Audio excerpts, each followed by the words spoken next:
Hey, happy day 3, 2025. How y'all doing? So today my plan is to continue talking about myths like I did yesterday, and then I will open up the panel. I'll give it a few minutes to see who trickles in. I did have one tweet that showed up this morning that I want to share about radicalization. How they make it sound like such a passive process. This guy says use of the term radicalized with respect to a terrorist seems shallow to me. A person who becomes radical and violent isn't forced to do so based on what they hear or read. It's a choice they make themselves. The term makes it feel like someone else radicalizes them. And they're just like a passive, I guess even participant is too strong a word, a passive recipient of some it goes to that whole like programming. People are programmed to act outside of their will instead of influence to make certain choices using their own agency.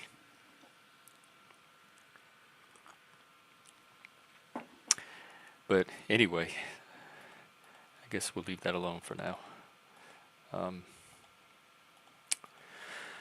Okay, well, just to recap, yesterday, and again, I'm going to be not looking at comments while I do this. We talked about the two main types of myths, and mostly in Western society. That's pretty much what we're talking about. But they show up in all cultures, and they both have two different purposes. The myth of concern's purpose is to hold a group or society together, social cohesion, and to provide some kind of culture within which that society can find meaning for itself. And with the myth of freedom, its purpose is to study and observe the environment around us and try to understand things as they are, nature, etc. So those are they have two different objects or subjects that they're focused on. One is society and people, the other is nature, physical world. There's two different sets of values, both personal and social values, that arise out of those two orientations. And there's language is used in two different ways when they're expressing the beliefs or statements, I guess when they're telling the stories themselves. So, and we talked about how the myth of freedom, what Northrop Frye is calling the myth of freedom, in our modern culture derives from the Greeks and their development into rationality, logic, proto-science, etc.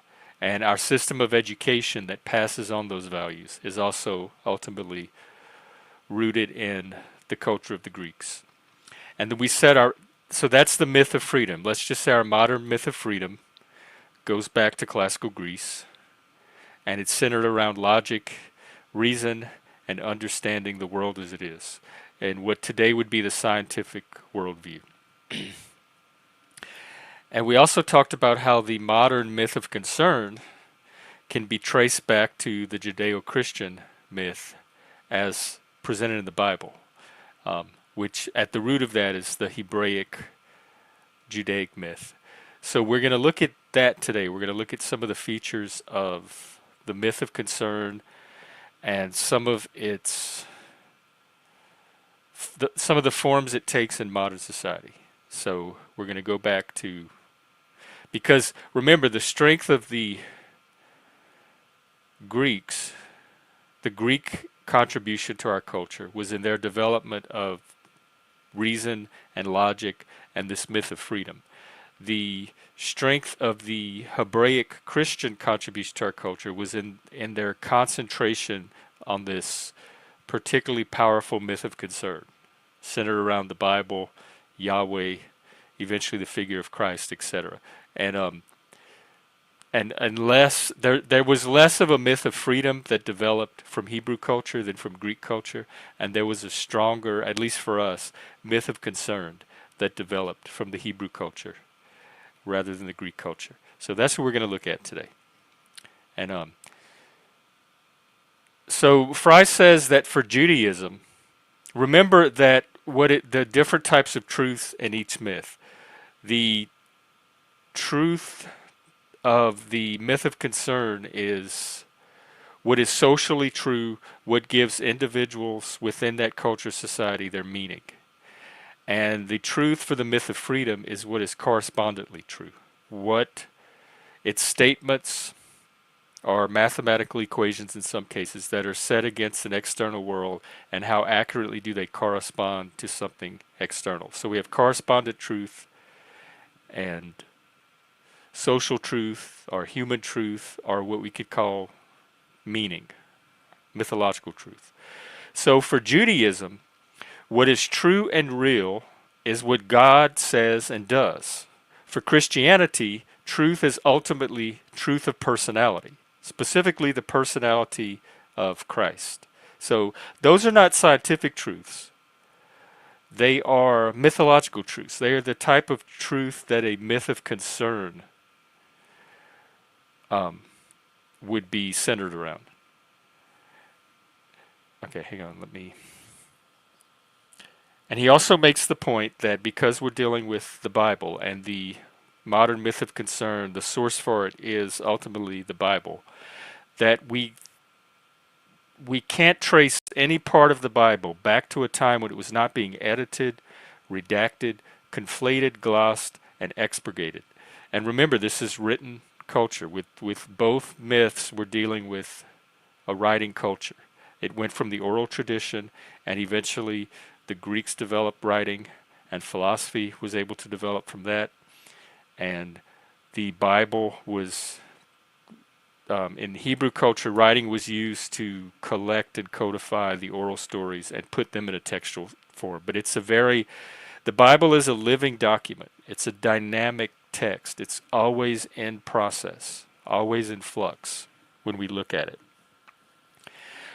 When we ask what impelled Hebrew culture to develop its unique conception of a definitive sacred book, one of the answers clearly has to do with the fact that Israel was a defeated and subjected nation with few intervals of military success and a long memory for them. So we're talking about a more or less oppressed people. If you think about the geopolitical situation back then, you had these large empires, kind of monolithic authoritarian empires at scale. And then you had the groups of Israelites, Hebrews, Jews, the tribal people. Some of them were nomadic, some of them settled into cities, but they were trying to live among these larger established empires. They didn't have the military power or might that the dominant empires have. So he says monotheism is an idea that seems to be suggested by the conception of a world empire. The first monotheist on record was an Egyptian pharaoh, and among the most devout monotheists of the ancient world were the world-conquering Persians. So you had an idea of monotheism before the Hebrews. But he says the monotheism of the Hebrews, by contrast, was bound up with the conception of the one God as their God, united in a contract of blood with them, whose will would eventually reestablish their kingdom and overthrow the great empires of the earth.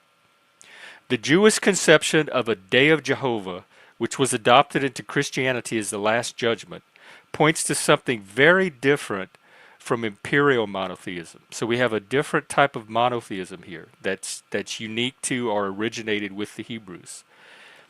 Hebraic monotheism differed from all similar creeds in being a socially and politically revolutionary belief. And this revolutionary quality was inherited by Christianity. So at its origins, already, we have a revolutionary myth of concern, a myth of concern that's set against the existing established myths of the empires, the stories of the empires. So the stories that the Jews, the Hebrews are developing is based on this revolutionary idea or concept of monotheism that was completely different from the monotheism of the pharaohs, the Persians, the world empires, with the God King. Fry says it is hard to overstate the importance for today of the fact that the Western myth of concern is in origin a revolutionary myth. I said that a religious myth of concern tends increasingly as it goes on to specialize in another world, and in proportion as it does so, a more secular and political myth of concern arises to supplement it. That's what we talked about yesterday, where as these myths grow and develop, the religious part of the myth is kind of concentrated and specialized in as other parts of the myth that concern other parts of society take on a more secular aspect, or at least address the more secular aspects of society, so that the religious part becomes its own kind of aspect or domain of that myth.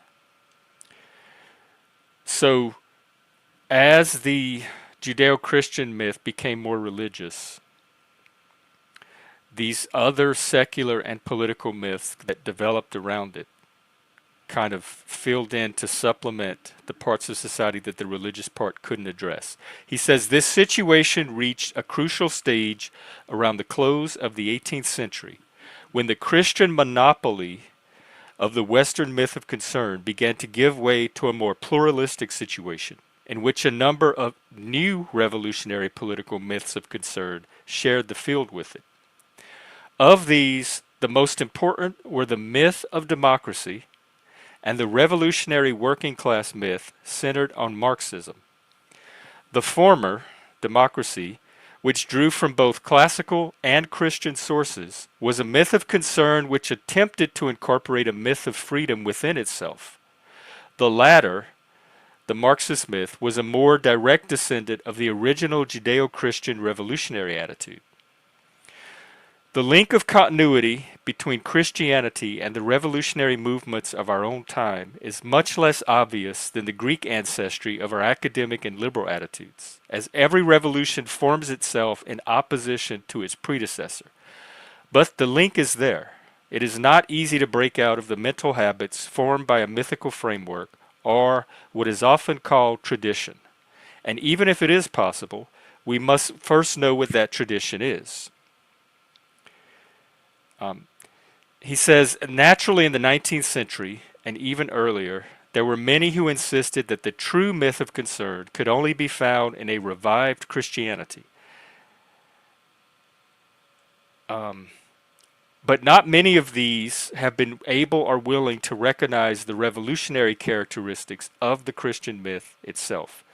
So, from the very beginning, our dominant myth of concern was revolutionary in nature, and Christianity arose in response to. So the revolutionary myths start out revolutionary, and then they grow and expand and cover all the other parts of society, and then the religious part tends to concentrate on itself, and the other parts that it began to cover become more secularized, and they can be supplemented by other myths, and eventually that revolutionary myth begins to grow just as large and tyrannical as the myths that it was reacting against. So then some other revolutionary myth or story will form in response to what the original revolutionary myth has grown into. And so we see that cycle of revolution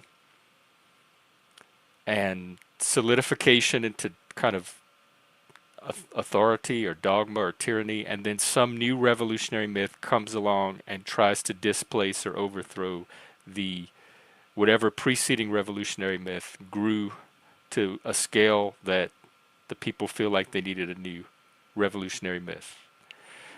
So Christianity grew up in relation to Judaism. It stabilized through Rome and the Middle Ages, and then, as he says, at the end of the 18th century, we see there's several myths that rise up, and the two most important for our culture is the myth of democracy. We have America, the American Revolution.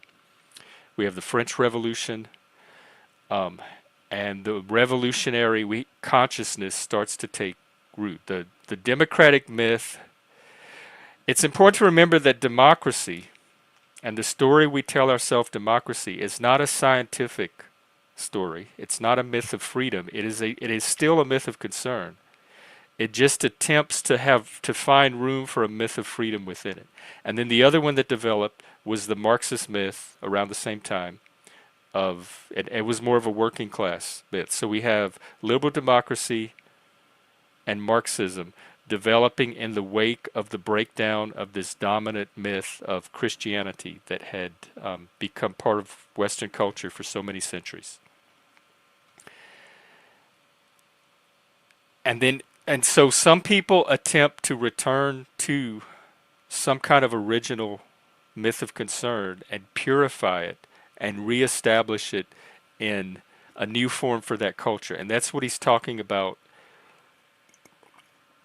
when he says that during that time some people attempted to return to a more pure form of Christianity, but that they were unable or unwilling to recognize the revolutionary characteristics of this Christian myth. He says one of these characteristics is the belief in is the belief in a unique historical revelation. This belief is an essential part of a revolutionary attitude. A revolution that starts then and there, not all over the place at different times.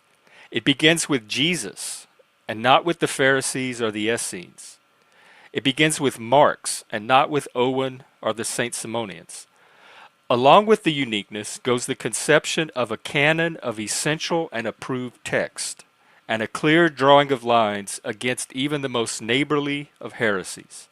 In fact, the attack on the heresy helps to define a revolutionary doctrine in a way that an attack on total opposition does not. Christianity defined itself not by attacking unbelievers, but by attacking Arians or Gnostics and calling them unbelievers. Marxism defines itself not by attacking capitalist imperialism, but by attacking Trotsky or Liu Shaoqi and calling them agents of capitalist imperialism. Another characteristic is the resistance to any kind of revisionism or the incorporating of other cultural elements into the thought of the revolutionary leadership. The revolutions within Christianity, notably the Protestant ones, usually profess to be a return to the pure gospel of their founder. And this must also be the professed aim of new Marxist party lines. Revolutions naturally are directed against some power-holding ascendancy. And liberals, catch this, this is important. Liberals from Oregon, who was a church father, to Erasmus, who was a humanist during the Renaissance, and from Erasmus to the political liberals of our day, are regularly taken by revolutionaries to be consciously or unconsciously spokesmen for the opposed establishment. Where do we see this today? We see this from the progressive left, which modern day wokeness is the inheritor. It's not strictly Marxist, but it is the modern revolutionary myth that's attempting to displace the current established myth of democracy. And it's descended from that Marxist myth that grew up around the same time. So these two myths that develop in the wake of Christianity have never really stopped battling each other for supremacy. And the progressive left, people like me, classical liberals, or people on the left that have shifted to the center, are the patriarchy. We're part of the capitalist system. We're part of the imperialist regime. So even though we are the liberal element in our myth of concern, to the revolutionaries, we represent the tyrannical authoritarian myth of concern that they are attempting to replace and overthrow through their new revolutionary myth of concern. Okay, let me get back to my place. Okay, he says in every structured society, the ascendant class. So that's another good point to make. So you have these large cultural myths that every society participates in. But separately and independently from that, if you look at any society throughout history, you're going to find some kind of class structure or hierarchy. So you have the myth that the society is informed by, but then you have a hierarchy or class structure that um, kind of resembles all the other hierarchy and class structures throughout history because we're a primate mammalian species. And so the class structure itself is not its own myth. That's just a structural element of a society. So in every structured society, the ascendant class attempts to take over the myth of concern and make it, or an essential part of it, a rationalization of its ascendancy. So in proportion as Christianity gained secular authority, its myth of concern tended to associate itself with the myths of the various ascendant classes as they succeeded one another. In the Middle Ages, the conception of a structure of authority requiring protection from above and obedience from below found its way into the religious myth as well as the social system. The connection between Protestantism and the rise of the bourgeoisie has been considerably overlabored by historians and social sciences. And he says certainly the association of Christianity with the middle class did a good deal to popularize the Marxist conception of a proletarian or excluded class myth of concern. Yet Christianity, despite the attempt for the upper classes to co-opt it for themselves, has always remained a revolutionary myth, never completely merging with any ascendant class myth in the way that apparently Hinduism and Confucianism did in the Far East.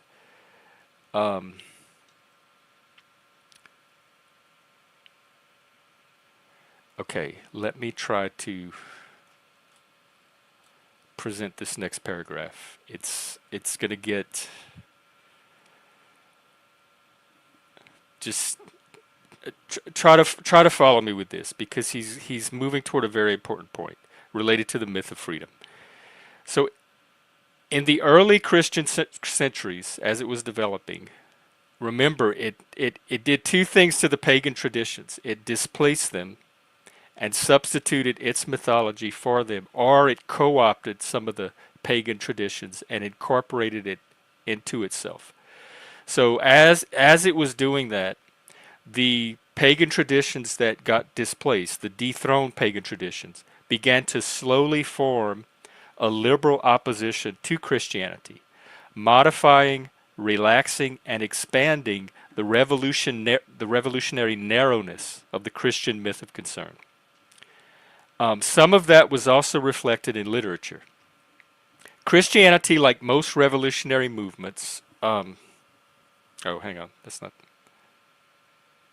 The Christian myth, because it remained so close to the oral tradition, had thrown a strong emphasis on the ear, on the hearing of the word, on the receptivity to authority that binds a society together.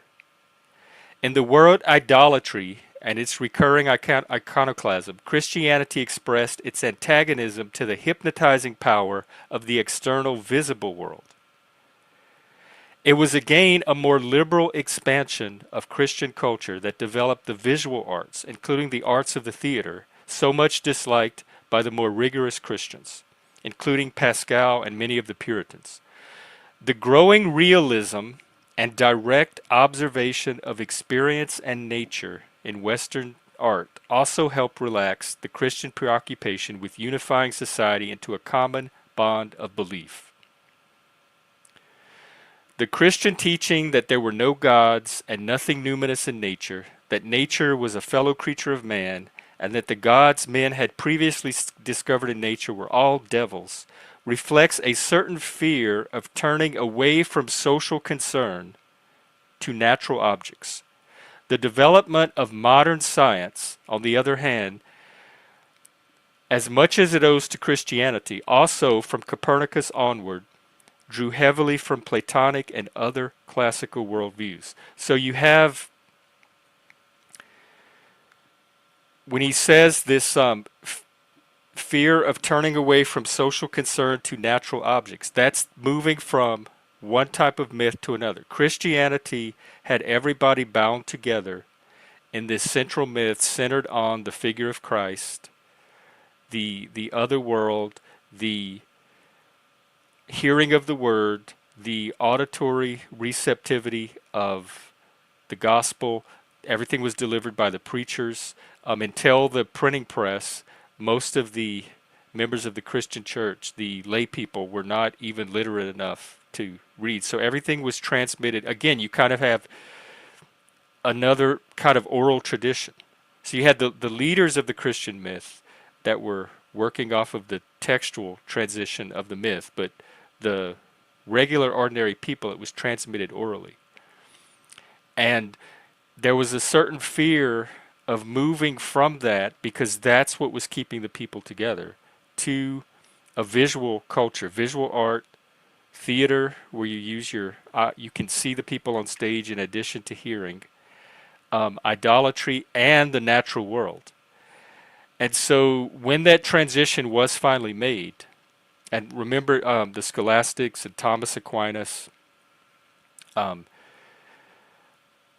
it was kind of this move away from the Platonic element in Christianity toward the more Aristotelian element, where it places the natural world at the center of observation instead of the kind of mystical world of heaven, God, Christ, the Trinity, etc.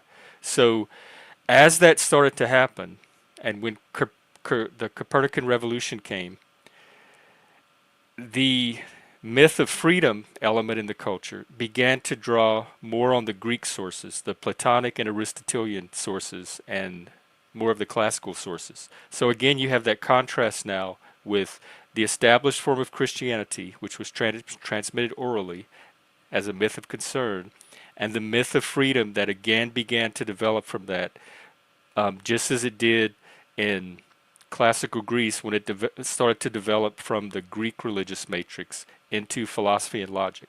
Now it's developing from the Christian religious matrix into science, or science and technology. So the central question of concern, he says, is what must we do to be saved is much the same in all ages, but naturally the conceptions of salvation differ. There are two worlds for man.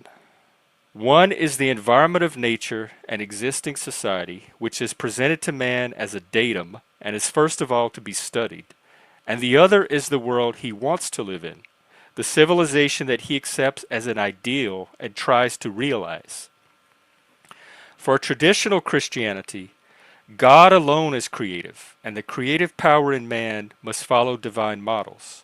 God built the first city and planted the first garden. God, in creating nature, was the first artist. God designed the primary laws of mankind and revealed to him the true religion. For most radical myths of concern in our own day, however, the only creative power in the situation comes from man himself. Hence, its truth or reality is connected with human desire, with what we want to see exist, and with human practical skill, with what we are able to make exist.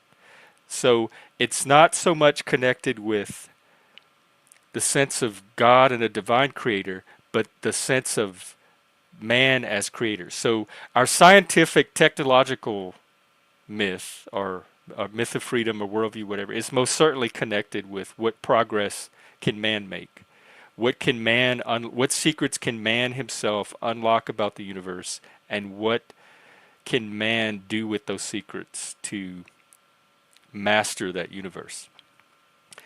But even the myth of concern side of our culture, the not the Christian one, but the ones that developed in its wake, the democratic and the Marxist myth, are also centered a um, on human creative ability and human practical skill. So our modern myths, both of freedom and concern, shifted the model from a god or gods or divinity to man himself. So the myth of all of the aspects of the new myths of concern have become more secularized in the process than they were as part of Christianity. So you see that movement not only from religion to science, but from a religious culture to a secular culture. He says Marx did not, so far as I know, speak of that created reality as a myth. That association for revolutionary thought was made later. But the tendency of the radical outlook was certainly to associate the reality of desire and practical energy with human will and creative power, not with the acceptance of external or revealed authority. Philosophers, said Marx, have studied the world but not changed it, and for him it was time for the philosophical myth of freedom to be subordinated again to a new but wholly human and secular myth of concern. I think that's what we see happening today. So you have, for a large part of human history, what I'm going to call the Greek or classical myth of freedom and the Judeo-Christian myth of concern.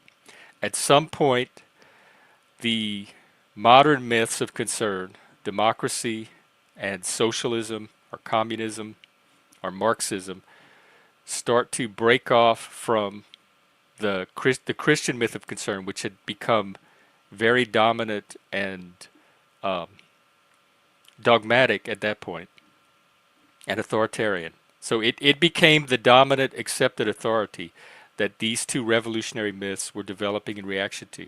And we had a myth of freedom that was developing into the scientific worldview that we see today. And the myth of democracy, at least in the liberal West, became the new dominant myth of concern. And it kind of coexisted with the prior myth of Christianity. And Marxism, which to me has never stopped fighting to become the dominant myth of concern. Um, remember that yesterday Fry said that the myth of freedom is part of the myth of concern. It it can't separate from or sustain a society solely on its own because it's only concerned with understanding external nature and the physical universe. So you still need some sort of socially oriented story to provide meaning to that society and hold it together. So you still need a myth of concern. And that the myth of freedom and the educated minority that compose the myth of freedom in any given society have to accommodate themselves to whatever myth of concern that they find themselves in.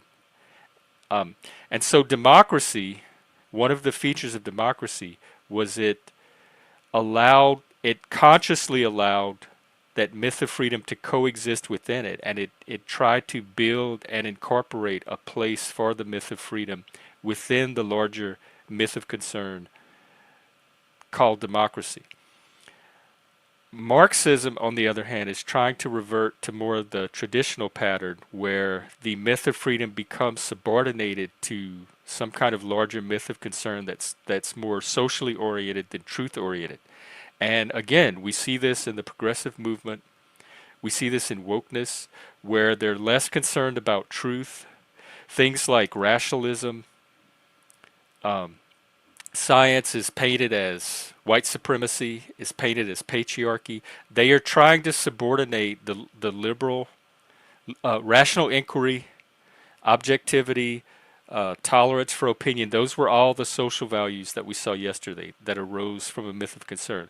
They are trying to subordinate that to this dominant social myth of the oppressed minorities, patriarchy, capitalism, white supremacy, imperialism, you name it. they're trying to establish that as the dominant myth of concern, the oppressor oppressed class. Again, you have this revolutionary myth, and any kind of truth seeking or attempt to understand things as they are, they are trying to subordinate to their myth of how things are. And that's, I see it in the tension between things like implicit racism, unconscious bias, and science comes along and tries to understand what's really going on. And there's a tendency on the part of the progressive left to not want to look at the matter empirically or rationally or factually, but to see it through this mythical lens of no, it's racism, no, it's bias, no, it's fear of the other, no, it's oppression, oppressed. And so um, one thing I get out of this that I find helpful is to like when we're looking at these larger structures of the forms that our stories and myths take, even in the modern world, is to see which ones are oriented toward truth, which ones are oriented toward power or justice. And so in the Western world, we have mainly revolutionary myths of concern that sometimes establish themselves, but are revolutionary nonetheless, and counter-revolutionary myths that rise up in reaction to those. So we have at least, I guess, three types of myths. We have the myth of freedom, or we have at least two myths of concern. We have an established myth, and then one or more revolutionary myths that rise up against that, and then trying to coexist within all of these competing myths of concern. We have a myth of freedom, which is interested in looking at the external world, nature, things as they are, and trying to understand the objective universe and how it works. And so we've had that since ancient Greece. We've had that since Rome and the rise of Christianity. We've had that since the Renaissance and the scientific revolution. And we also have it today in the modern world in the forms of progressivism, critical social justice, classical liberalism, which represents the democratic element. And we still do have people that are trying to reestablish or return to some kind of established form of Christianity, Judaism, Islam, whatever religious myth of concern. So we still have all of that existing in the modern world today, just in different forms. So being aware of what story somebody's coming from, and remember that Fry said that a statement of belief is more or less a statement of willingness to participate in a particular myth of concern. So people that profess religious beliefs are concerned with a particular type of societal or religious truth, and the statements they make about their religion is their way of participating in that particular myth of concern. You could say the same thing about progressives and their myth of concern. Their statements or beliefs are less about making statements that correspond to external reality, more than they are a statement of a willingness to participate in this new social myth that they're trying to establish, in contrast to democracy or classical liberalism. And the statements I make, a lot of time, I speak very strongly on behalf of the myth of freedom, which in the modern form is the scientific worldview, logic, reason, science. But in addition to that, the liberal values of free inquiry, tolerance for dissenting opinions, sifting through different narratives, through Socratic dialogue, through conversation to come at some kind of shared truth, the idea that we're all equal under the law, etc. That is me. Those are statements of belief on my part that show willingness to participate in the myths of democracy in the form that it takes today. So you have a religious myths of concern, revolutionary myths of concern, and democratic myths of concern, in addition to this myth of freedom that kind of weaves its way between the three, but is also kind of its own thing, but can exist completely on its own without participating somewhat in some kind of myth of concern. So I think I'm going to end there today. I hope that helped. And then Monday, when I take this up again, we're going to take it from there and look at some more ways that these myths play out in our society and in the modern world. All right, I'm going to drop the link, catch up on comments, and open up the panel. Oh, I see people out there already. Let's see.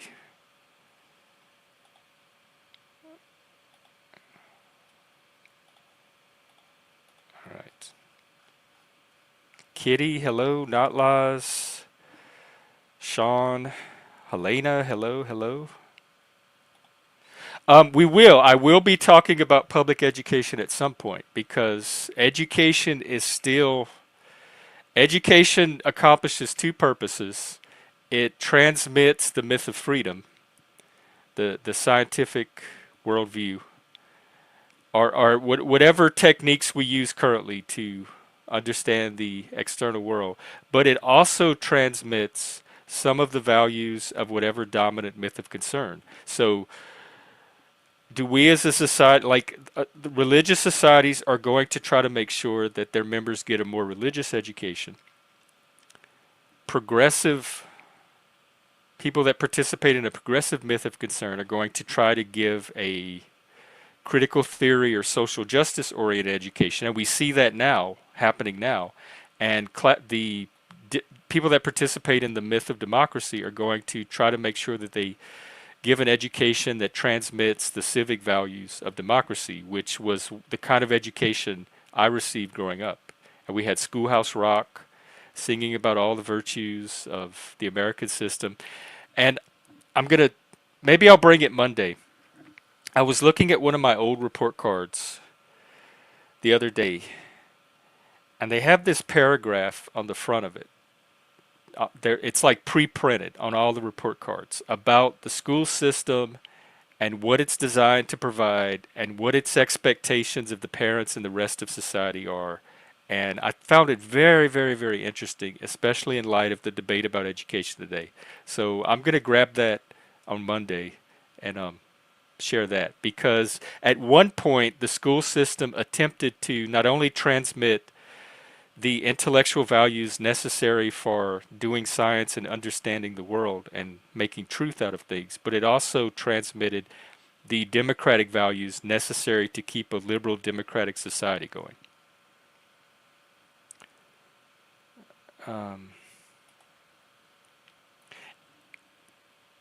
Yes, you're correct, not loss. In this sense, he's calling it a myth of freedom because the intellectual and social values that develop around the activity of a writing culture and a mathematical culture that's oriented toward understanding natural truth are the theme running through those values often seems to be one of freedom. Freedom of curiosity, freedom to inquire, tolerance for dissenting opinion, freedom to dialogue and converse and share information and make truth together.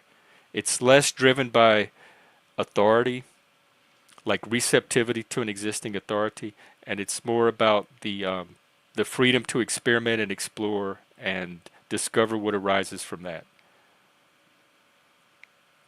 The Church of Devo. I was listening to them the other day.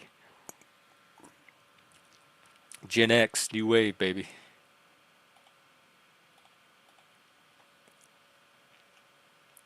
Oh, hang on, I lost my comment. Yeah, I don't think anything I'm saying or that Fry's saying is using freedom in its absolute form, whatever that even is. I'm a nominalist. To me, it's just freedom is just another word for nothing left to lose. Nerds, nerds, nerds, nerds. Daniel Barry, happy Friday to you. Oh, wow, is it Friday? Shoot, yeah, okay. So tomorrow, Joe and I are doing our little Nexus episode, and then I'll pick up with this topic again on Monday. Okay, well, we don't care about Canada here.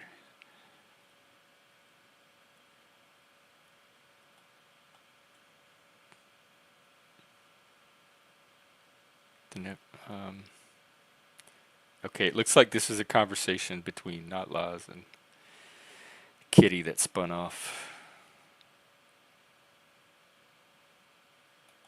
Steal from nature. That's an odd way to put it. Nature's not. Nature doesn't own anything. It doesn't have property rights other than what we give it. I don't know what you're attributing some rights to nature that inanimate object. It's hard to justify the concept of inanimate objects having rights. It's the humans because rights are socially developed and socially determined and socially granted. It's the humans, the individual humans that have the rights because it's a human concept.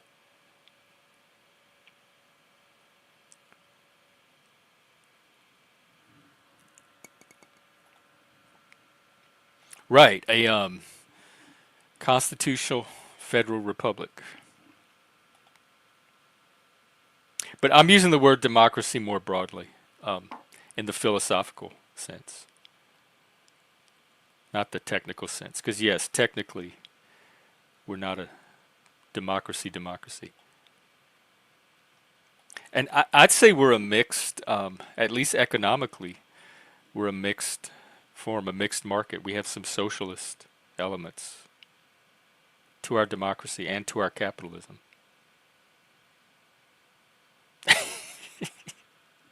Hey Bex, what's up? How you doing? Yeah, you're right about this. No more kings. I learned that from Schoolhouse Rock too. That's actually a phrase from Ralph Waldo Emerson. Oh no, not that one. The shot heard round the world is from Ralph Waldo Emerson. Hey Shelley, good to see you.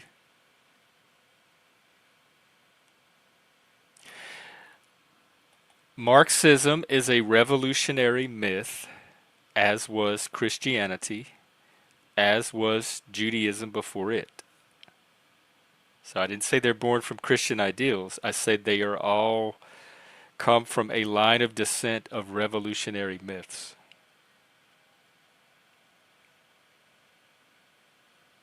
Hey, Canadian. The cool Canadian is here. Yes, they did. They absolutely helped to preserve. Not only did they help to preserve some of the Greek text after the Western Roman Empire fell, but they actually made advances in some of the sciences and mathematics. So we got to draw on some of their contributions as well as the text from antiquity that they preserved.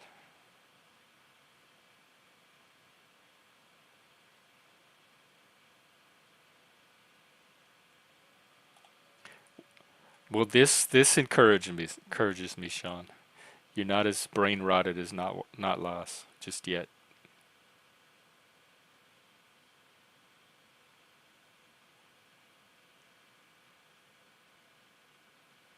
Yeah, and this is a social myth. It's not a scientific. Um, it's a statement that sounds like it's a statement of truth, but it's a statement of social truth. It's a statement of mythological truth. It's a statement of the kind of truth that the myth of concern is designed or developed to address, not the myth of freedom of or what today we call science. Science can tell us what biologically is a woman or a female, but it can't tell us what socially a woman or a male is or should be.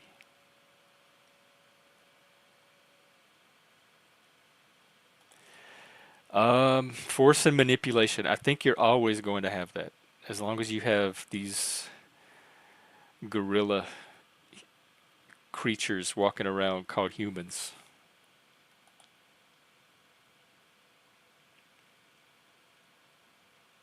Yes, I agree with this. Oh, did he play the hillbilly card? Joke's gonna be on him.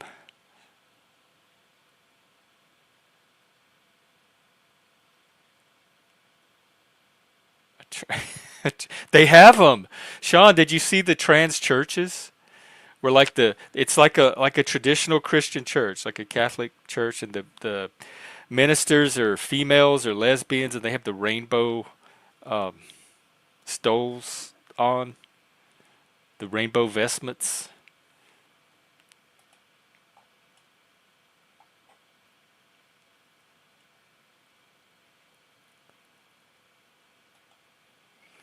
I would have no problem with drag queen story hour if they could keep it desexualized and not turn it into a burlesque show, which they can't seem to do that. And almost all the drag queens I know have to throw in some kind of little element of sexuality or camp in there. So they can't just have wholesome drag queens reading to kids. And the founder of Drag Queen Story Hour, Little Miss Hot Mess, has an academic paper that she put out with this other academic on their explicit agenda to what they call queer education and undermine the current norms of education and to recast them in a queer in certain queer forms to address agendas that they have as queer people. So there's an explicit subversive element to a lot of this drag queen story hour. So in addition to the subversion, the ideological subversion and indoctrination, there's the sexual element that they can't seem to get rid of either. So for that reason, I'm much more resistant to Drag Queen Story Hour.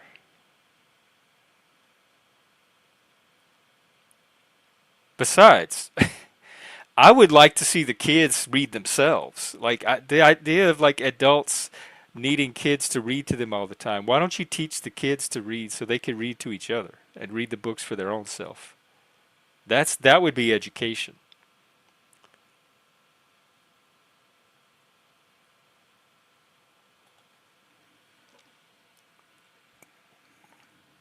That's interesting. So even within Muslim culture and Muslim society, there was some kind of myth of freedom within it.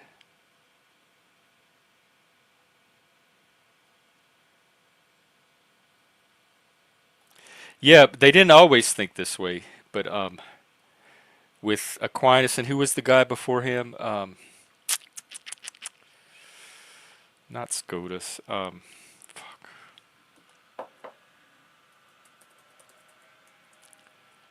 His predecessor.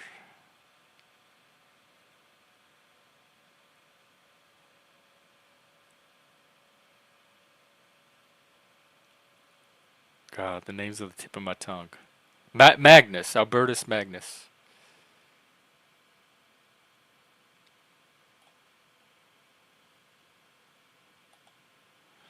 Yeah, but we all have ideals and think like again he roots it in human desire. We all have things that we want.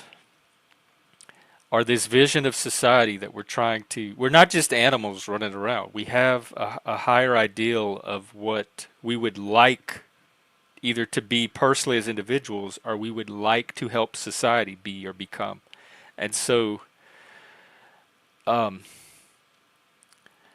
those are the shoulds, the is ought gap. That's the ought part of it. And I don't think that's a bad thing to have ideals and goals and aspirations to guide our. Because remember, the creative power moved from God as creator to man as creator. And so we have to create the society that we want, that we desire to live in. And so once you begin to do that, once you begin to ask yourself, what do I want to be, or what kind of society do I want to live in? You're moving from the is to the not necessarily should, but to the want wish part of it. And I think a lot of our modern,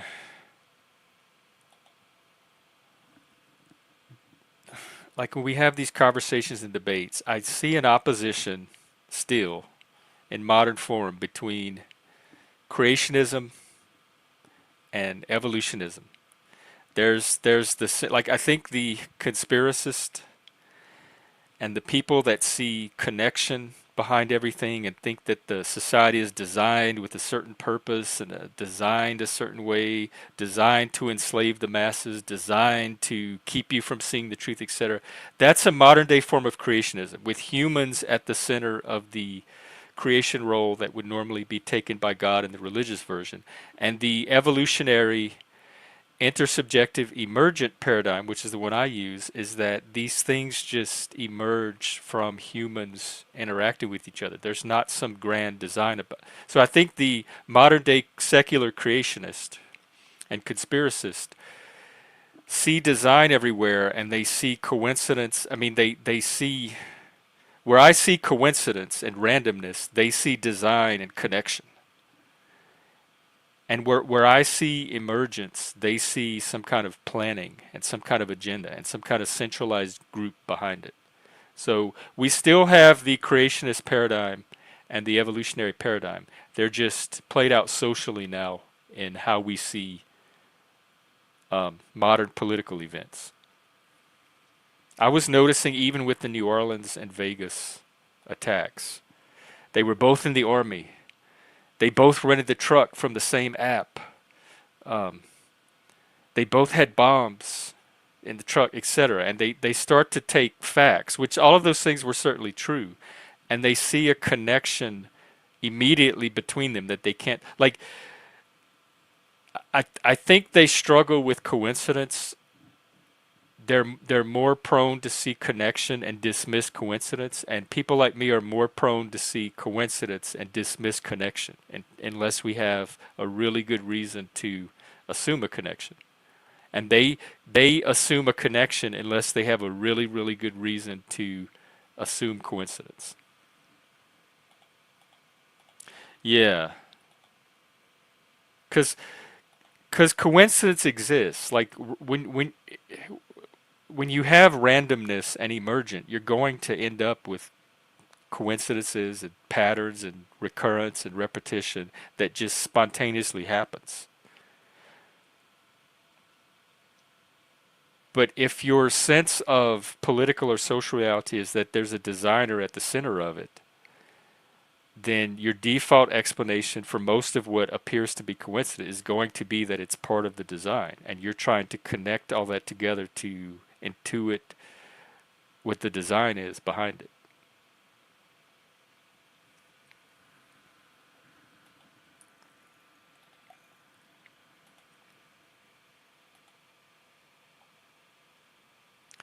Okay, so well, now that that's done, I can pull up the news, see what's going on. Trump judge. Wait, what? They're going to try to sentence him before the inauguration? Judge orders Trump to be sentenced in the hush money case on January 10th, but says he won't be incarcerated. So they're going to sentence him, but it won't include jail time. And it looks like Mike Johnson won the vote to get reelected House Speaker. Let's see, have there been any new attacks?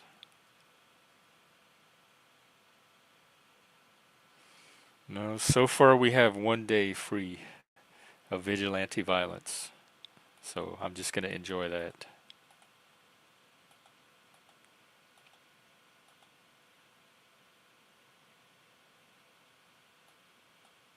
Okay, I didn't see Bex's comment, but I agree with that, but she's also talking about actual instances of abuse. And you're throwing in something like leaving your kid at home when she didn't even include that in her statement about abuse.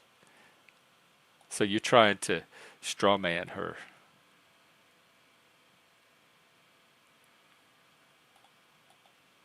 See, she got you, not loud. Good for her. She's not playing. She's not getting pulled into your game.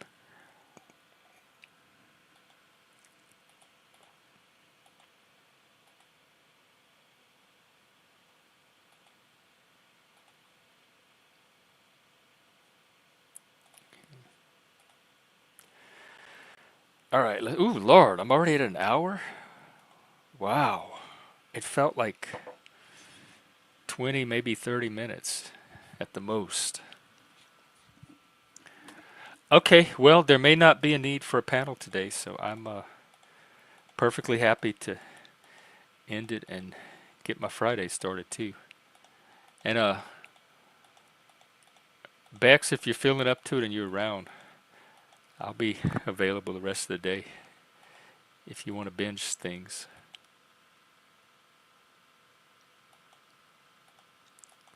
Well, yeah, I do agree that, both of you are going to eventually end up having to define exactly what you mean by abuse.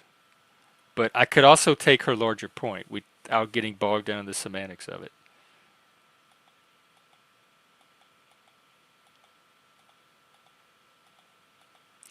I think she's saying that, oh, yeah, no, I can, if you're joining, I can stick around. I think she's saying that that sexual abuse and physical abuse are equivalent, equally bad. Oh, well, you're pretty good at monologuing too. Um, in fact, if you do come up, I might turn the show over to you so I can go pee and get a refill.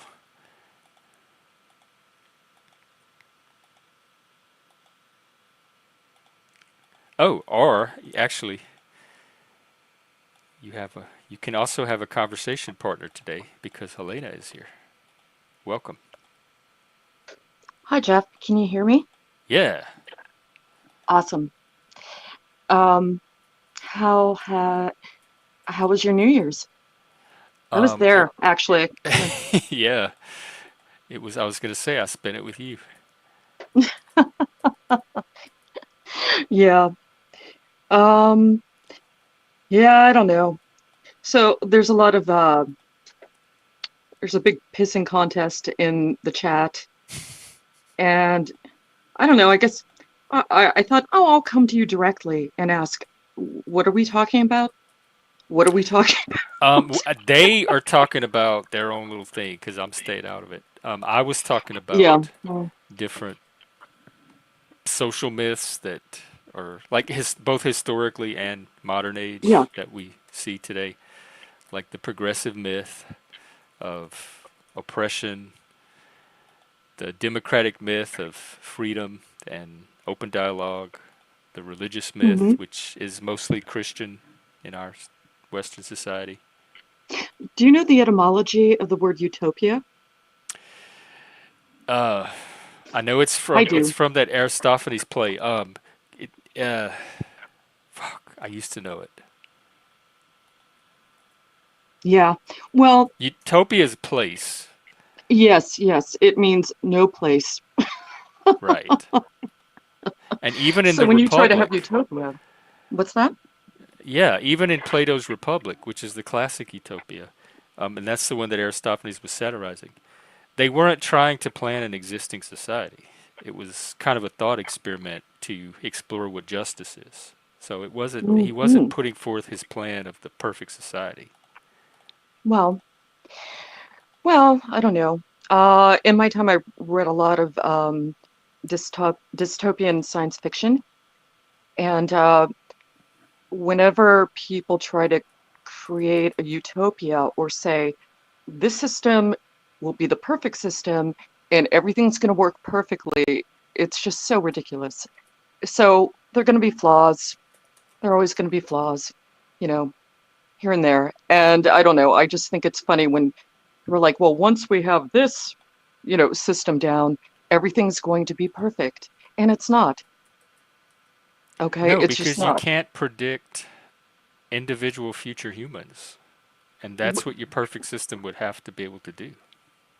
It would either Well, have to be able to predict each human or somehow, when they do show up, engineer them into the form you need them to be for your system so you don't have to predict them. yeah. Yeah. I just think people aren't perfect. So trying to establish a perfect system or believing in a system or a political system that is completely perfect. I think it's silly. You just have to go for the best, the lesser of evils. That's what I think. But, I don't know. But hey, you were a teacher, right? Yeah, I was a sub. I Mm-hmm. did Uh, vacancies. what what grades did you teach? Mostly middle school. I did all the grades, but mostly middle school, and some high school. And I gravitated to the special ed classrooms because that was the ones that needed teachers the most. So Oh, middle oh. school slash special ed. I discovered very early on I could do third grade and above. First and second grade were a nightmare. I could not communicate with the I bet they kids were that young. It was chaos. It was like some total of these chaos. panels. Well, yeah, yeah. I only taught adults. The youngest I ever taught was maybe I'd get some people who were maybe 17 or 18 years old at the youngest, but I was higher ed. Oh yeah, Uh, right. yeah, yeah, and they had to fill out all this paperwork, just to be in the class. Mostly, I just did adults trying to get their GED, but I also did college students um, who couldn't test into English 101, so I would try to prepare them for that. Yeah. How long did you do that? About 9 years. Oh wow, that's Hmm. Uh-huh. Yeah. So, I don't know. But anyway, no, I was just curious. I just wanted to know what you thought about teaching. That's all. I loved it as a job. I loved it. Hmm. Like, put me in a classroom and get out of my way and leave me alone and let me do my thing. And I loved it. I Yeah. hated the bureaucracy of it. And Oh, I was yeah. teaching just about the time that No Child Left Behind hit. And they started shifting to teaching to the test instead of individualizing the Right. curriculum. Yeah. Yeah. Plus, if you said you were you were doing middle school. Um, Yeah, I really like special ed and gifted education. Or that those are my favorite. how come? That's the best teaching. For that same reason, I could first of all, I know how to teach gifted kids. They need to be taught a certain way, and not everyone has knows how to do it. And also special ed. And I swear, like more than half of my special ed kids were gifted themselves, just not identified. But that ability to individualize your teaching to each student and make that Mm, personal connection with each student. So okay. it's not just me executing a formalized curriculum. It's more dynamic. It's me every day in the class having to adjust to what each individual kid needs that particular day. So it's unpredictable. Oh, I have yeah. to Yeah. constantly think on my feet, and it's kind of an organized chaos. And I like that much better than an overly predictable environment. Yeah, I had to do that too, kind of. Yeah. Um, hmm. Interesting. Plus, Okay. they're the kids that are going to stimulate and challenge me the most too. Yeah. Yeah, in a way, you know what? Sometimes the students make you a better teacher. Yeah, Oh yeah. that, that's true. Sure. Now, before that, I was a reporter. I was in sales too, but for a little while. But so I have a certain trajectory, before I ever taught. And I don't know. And you But talk well too. oh, thank you, Jeff. Thank you, Jeff. I think I heard you say the other day, you think you sound, I don't know, you were disparaging yourself. You were saying, I think I sound, I don't know, I don't want to say, I sound dumb or something. And I'm like, you don't sound dumb. You stop that, mister. Well, You stop I that. disparage myself because other people have plenty of Yeah, other I people know. have I know. before me. I Dobez, understand. I was yeah. I I had a feeling somebody was going to say this. Yes, you're right, but there's also like broad general principles and approaches that are more suited for the gifted in general than that wouldn't necessarily work in a ordinary classroom full of average Well, individuals. I would argue anybody under 20. you're dealing with mm, you're dealing with people. You're dealing with students that they're not adjusted to a classroom. The people I used to get, they didn't want to be in school. Okay, a lot of them. Not I'm not talking about my English class to prepare for 101, but the GED people, they did not like being in school. Okay, so they left. So then I got them. And so I would say each one of them had a special need in a certain way. Yeah. Oh yeah, how big were your classes? How many kids were Not you very working with? big. Um, let's see. The English class was, I don't know, I could get up to maybe 30. The GD Oh, classes, that's huge. well, Oh, that the was English, just normal, like normal college English class. yeah, the GED classes, they were small. They were very small. But they kept putting in new people every day, and I didn't know what I was going to get every day. And so I had to, you know, adjust accordingly. Yeah. And some people I could tell they didn't want to be there, you know, but I don't know. I did my best. I thought it was good. Yeah. Yeah, that kind of teaching works better with smaller classes. Sure. Of course. Yeah. And And the ones that don't want to be there, there's not much you can do about if they don't not show really. up with that intrinsic motivation. You can only do so much to stimulate it. Well, I had some people, they were ordered to be there by the court Mm, because, yeah, do you know what I'm talking about? hmm. Yeah. And some of them had like monitors on their ankles and they did not want to be there. And it's like, okay, I'm going to do my best here. It's, talk about working under pressure. So yeah, they didn't want to be there. Okay, so you try to, I don't know. Yeah, can I tell you a funny story about teaching? Yeah. Oh, you're actually asking permission? Yeah. Go ahead. Ninja Kitty knows this story. Okay, so Ninja Kitty knows this story, but um, they put me in certain classrooms around the county. It's like, okay. And these two girls, they came in and they were fighting. I had no idea what they were fighting about. And they kept saying things, I'm gonna swear. Sorry, everybody, but I'm gonna swear. And the one girl kept saying, yeah, you better watch your fucking ass. The other girl was like, no, you better watch your fucking ass. And they kept doing this back and forth. It lasted about 5 minutes. Me, I'm going through papers and stapling them because I'm planning, like the lesson for the day, and I'm like, okay, you know what?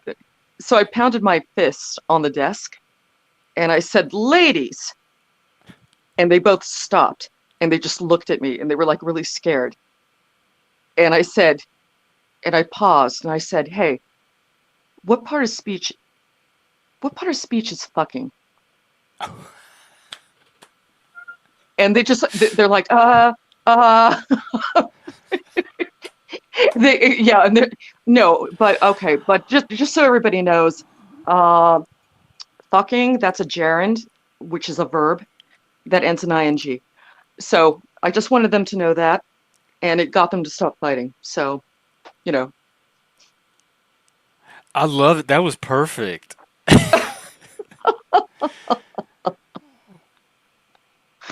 oh yeah, what an adventure. Wow. Yeah, okay. Yeah, those kids sound familiar. That was a lot of my classes. In fact, the ones that weren't special ed and gifted were usually those types. Because I did a lot of the inner city school. What do they call them? Yeah, Underprivileged schools. well, as it turns out, those two girls were fighting about territory, like who got to sell drugs on what street. That's what I was told later. But at the time, I had no idea. Were these the ones with the ankle bracelets? They didn't have any, but No. you know. So, I don't know. Yeah, and it's totally snowing here. You're in Washington State, so I assume it's cold. Um, Um, yeah, it's a little cold. We didn't get a lot of snow this year though. ah, okay, Sometimes we get a white Christmas. right. Okay. So I don't know. So I just wanted to say hi. How you doing? And hi to everybody in chat. Oh, yeah, I do think when people use the word hillbilly, I do think that's incredibly classist in every possible way. Um, you're looking your nose down at somebody who maybe, I don't know. I Well, mean, what's he's a hillbilly? Canadian. I think he looks down at all of America that way. I think we're all hillbillies. Oh my goodness. Well, yeah, I'm sick of the classism. I'm sick of the everybody judging everybody else who's not like you. Yeah, I'm tired of it. What do you do about it? Nothing. Well, I don't know. What can you do about it? Oh, It just, but it gets boring. It gets really boring after a while. It's like everybody's not like you, and everybody, there's all walks of life, and it's like stop and stop putting people in boxes. Stop it. Just knock it off. And you have it. You could at least get to know them first, you know? But I don't know. That's too much to ask for on social media, I guess. But yeah, I'm sick of the classism. Americans think they can't be classist. Somebody from Canada, uh, yeah. yeah, What do yeah, you have to be classist about, Outlaws? I think he's just who, I think it's envy. I think it's class envy on his part. you think what? I think it's envy on his part. Oh, I don't know. I don't know. I think But he when you would go, trade being an American hillbilly any day for oh, his really? Canadian citizenship. Yes, Yeah, well, I think he Trudeau's would. pretty bad. He Yeah, protests way too much. I like that. That's great. Yeah. So, I don't know. Is there anything else you want to talk about or something? We can. What have you been doing with your New Year so far? Oh, not much. So in my apartment complex, they leave notes. They leave notes in front of people's doors, and it's like, oh, we're gonna change all the doorknobs, and we're gonna change your keys out, and everybody, and so it's like, oh, okay, when are you gonna do this? They're like, I don't know, today or tomorrow, and I'm I'm just waiting for them. And it's like, come on, Oh, you have to wait I around. yeah, Oh, yeah, yeah, I hate that stuff, but I don't know. Not too exciting, and my Wi-Fi failed, and I have to get it back up, and yeah, oh, you're working off of data right now.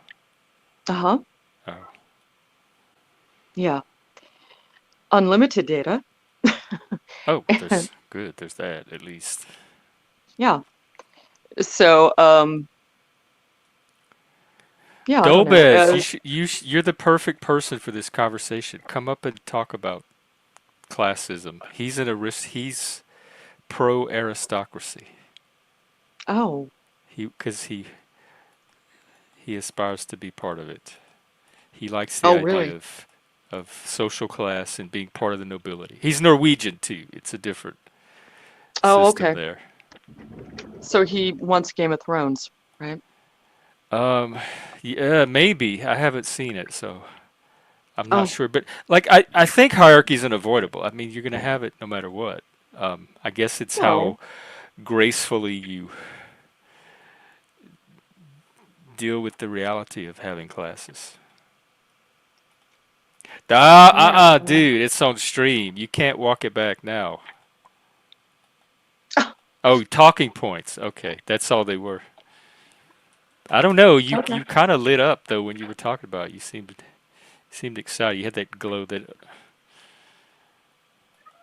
But doesn't like isn't that what Jordan Peterson talks about with the No, lobsters no, no. anyway? I think what he's talking about, I think, and I'm presuming, I have a cat meowing here. I'm really sorry. Um, like Is it kitty? if you yeah, she gets this way sometimes. Oh, She just meows. But no, like if you ever watch The Walking Dead, and everybody's gonna say, "Oh, I never watched that show." It's never like, okay, watched that fine, show. fine. Okay, so you got a group, and what happens naturally is some people become leaders, and some people, you know, they're in the middle, they become followers, they just sort of naturally acclimate to their natural talents. And that, I think that's what Jordan Peterson was saying. But I, as far as aristocracy is concerned, it's like, yeah, we fought a war for that. Fuck that. But, you know, Yeah, that's speaking of the myth of democracy, that's one of the myths is there's like we're all equal. We're all existentially equal regardless of whatever our economic status or social class is. That status should not be the determinant of a person's worth or their right. voice or participation in society. But that's just the story that democracy tells itself. That there's no, it's not based on anything. Yeah. Well, I don't know. I thought democracy was just like the idea of everything being as fair as it can be. That's all I thought it was. Well, there's the idea, at least in America, of the self-evident truth that all men are created equal. A, that we're created, and B, that we're all created equal, whatever that means, and that it's self-evident. All of that's mythology. That's none of that's truth or empirical truth. Mm-hmm. Yeah, but do you think everybody should be treated like you know, a human being with rights? Um, it what's a human being? It depends. Like You don't know what I a try human to being treat is. everybody decently, but there's some people that I don't put as much Well, you effort don't have into. to like everyone. You can disregard people. That's all fine. Yeah, I'm just saying, you know, I don't know. I don't think it's really that hard, you know, pe to define a human being.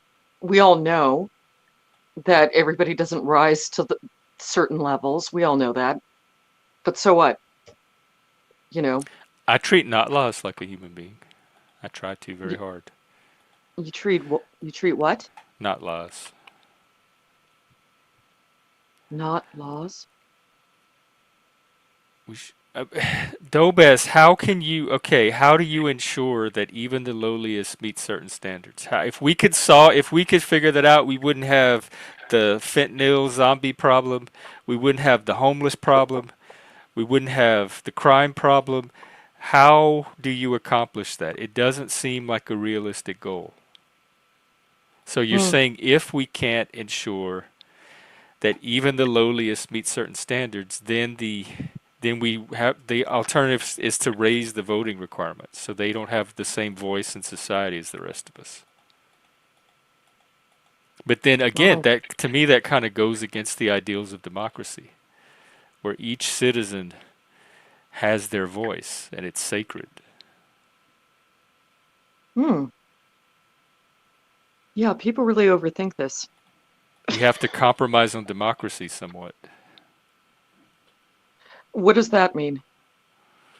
Well, he's saying that you need to meet certain social standards to have a vote, and if you can't live up to certain basic Fine. standards, then you don't get a say in Okay. society.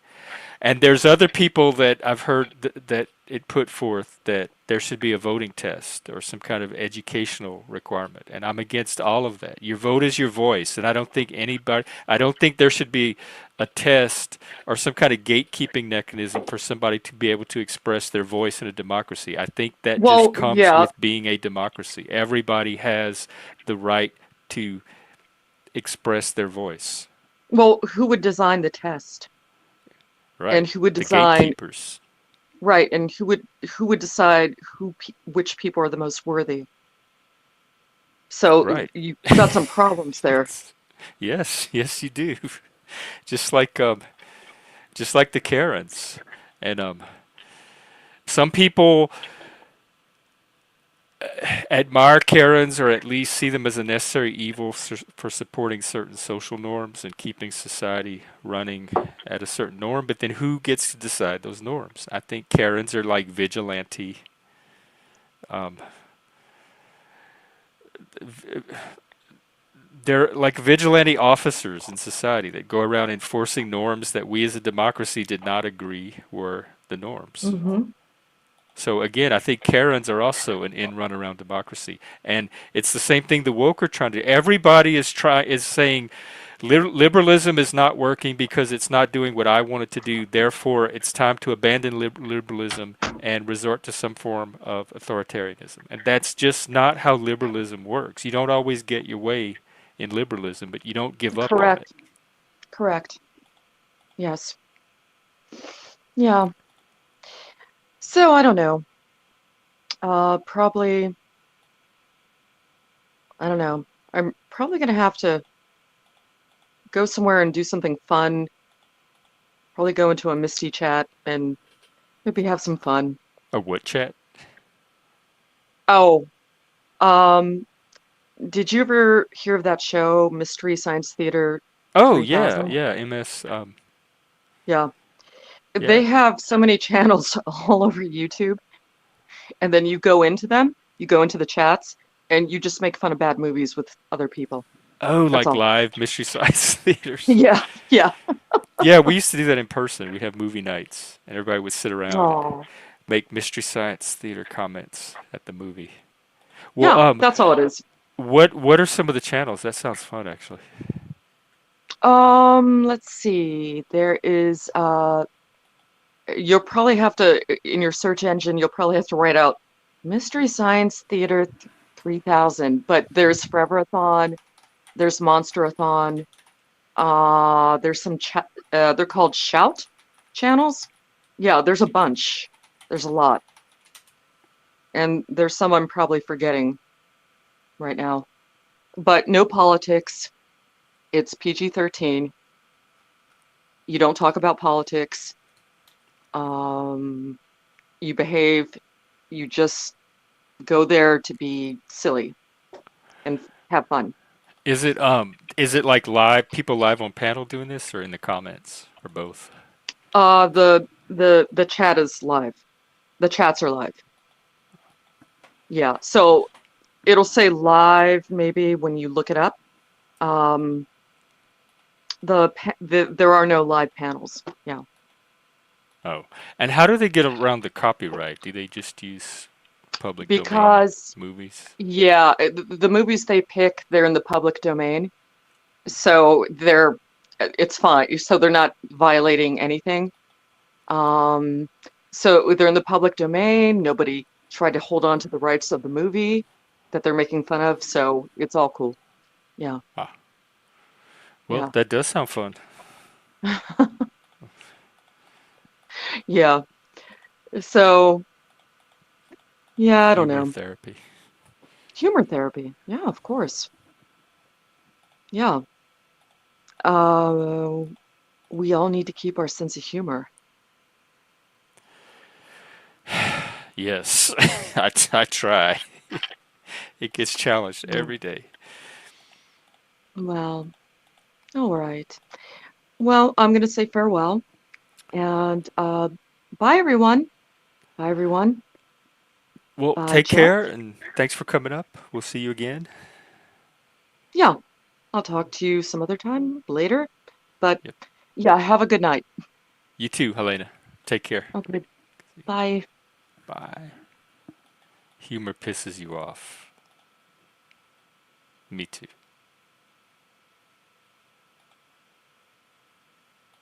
Well, it's too late now. She's gone. I wanted you to join when she was here so we could have the conversation.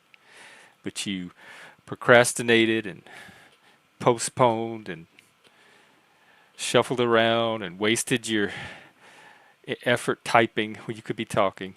So, uh, you could also do a channel, like start a channel in monologue. Okay. Ah, okay. You know what you should do, actually, now that I think about it, you should take it to the Crucible or Verbal Combat or something like that, and that will really help you challenge your position.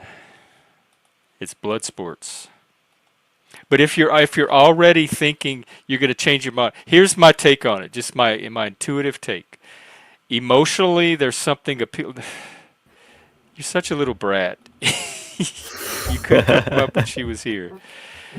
Emotionally, there's something that appeals to you about the aristocracy, and that's the desire element in you, and that's what you want because you just like it. It's emotional. There's no logical justification for it. You just like the status, the power, the feeling of being that class or that category. But intellectually, in a democracy, you probably already know it's going to be harder, like not justifiable. So there's that Yeah, tension between the intellect and what the heart wants. exactly. And I don't know where I'll end up, but I wouldn't be surprised if the you could say the unculturing of the surrounding environment would just extinguish that side and those thoughts, and go full democracy again. I wouldn't be surprised if that happens, but I also wouldn't be surprised if I go the opposite way. I would, however, be surprised if I went completely anti-democratic. You That I sound don't like think. not in control of it and just at the mercy of wherever the wheel lands. Is this not uh, driven by your own Well, yes, but I can't intellect or know. will? I can't know what my future thinking and reading and learning and, well, thinking will be like. I don't know. I've No, changed so nobody much, can. but and I'm this is a pretty I, I suppose the whole issue here is that this intersects with a lot of other core beliefs and thoughts I have, and it's still fluid. I don't know what I think yet. And so I'm quite sure I will change my position. Like, already since the last time, I know I've changed, and since before then, I've changed more. Like, this is ever dynamic.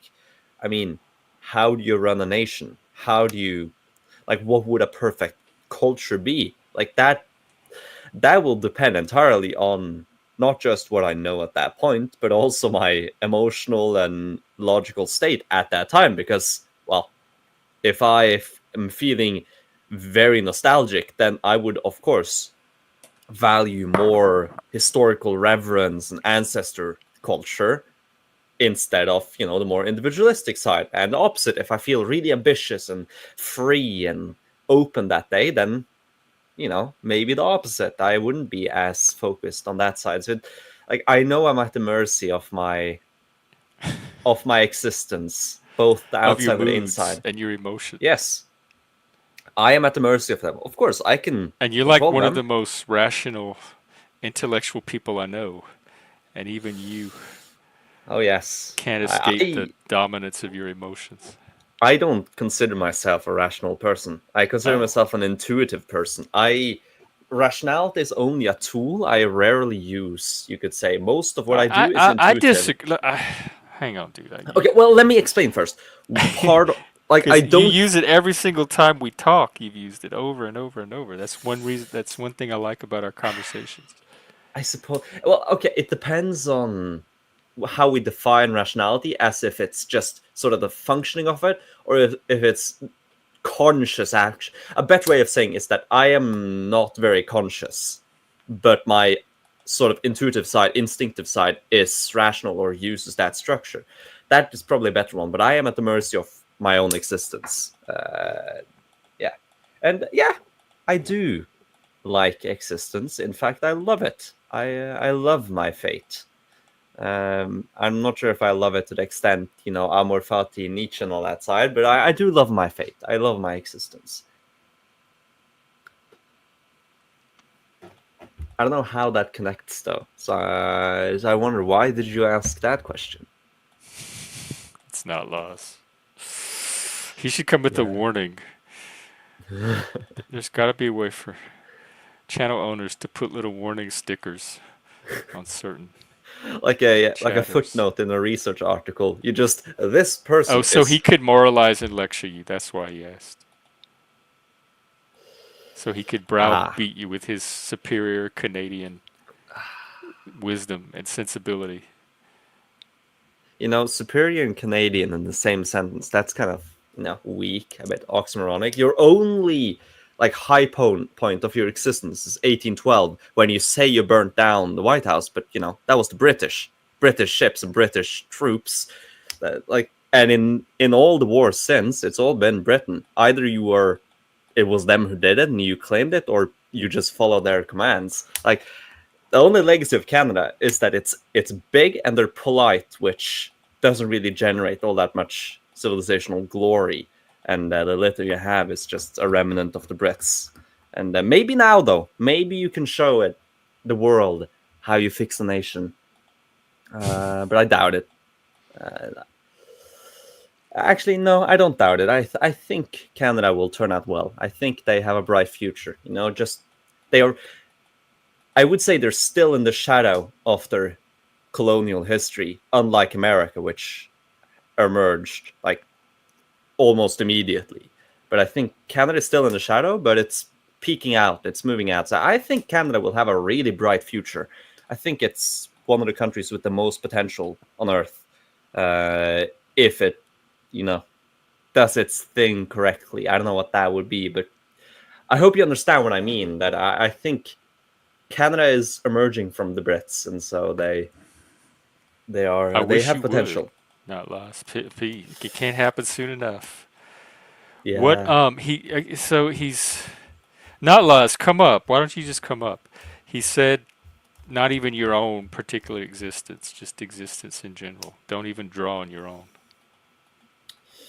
Ooh, that's a trick question. Actually, no, it's not a trick question. It's just a It's a difficult question. I stupid shouldn't be. question. Well, okay, it's a fun question. Hmm. It's a fun If question. you That like your is. fun stupid, Well, to be honest though, how can you separate them? We do, at least all developed humans can separate their own sort of being from the rest of the universe, but that's a sort of logical separation, but it isn't a guarantee. Like, my existence begins and ends with me fundamentally, because when I'm gone, I'm no longer experiencing existence at all. How can I know it's real? Now, I believe that I exist separately from the universe, in the sense that it will continue beyond me and it does work without me, but I can't guarantee that. Like, existence fundamentally is myself. You can't separate existence from personal existence. Okay, maybe you can. This is one side of the argument, at least, which I'm fleshing out. I don't know if I agree with it or not, but I'm arguing from this side now because it's fun and I don't want to think about the other side yet, or at all. I don't know. But yes, I don't think it's really that possible, at least not that useful, to separate existence from personal existence in that question. I love my own existence, and hence I love existence itself. yeah, because it was a stupid question.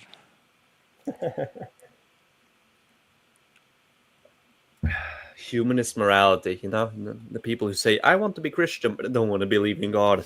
Not Laz, you're talking nonsense. You're not even, you just blowing words right now.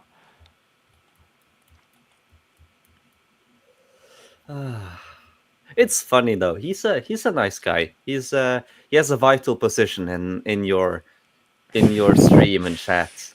Yeah, I I'm don't know how happy he. he's here.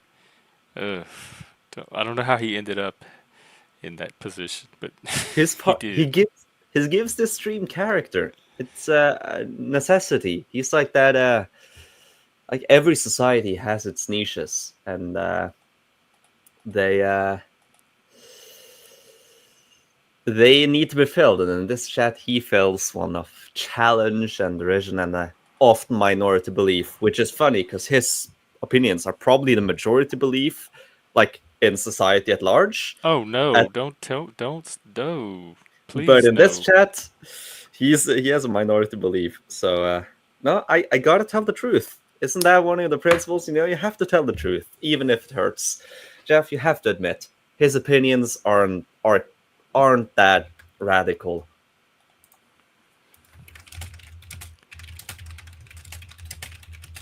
Yeah, but I don't know if they're the majority, especially after this last election. That's that's true. At least in Europe, it is very much the majority. Europe is Really? okay. Wow.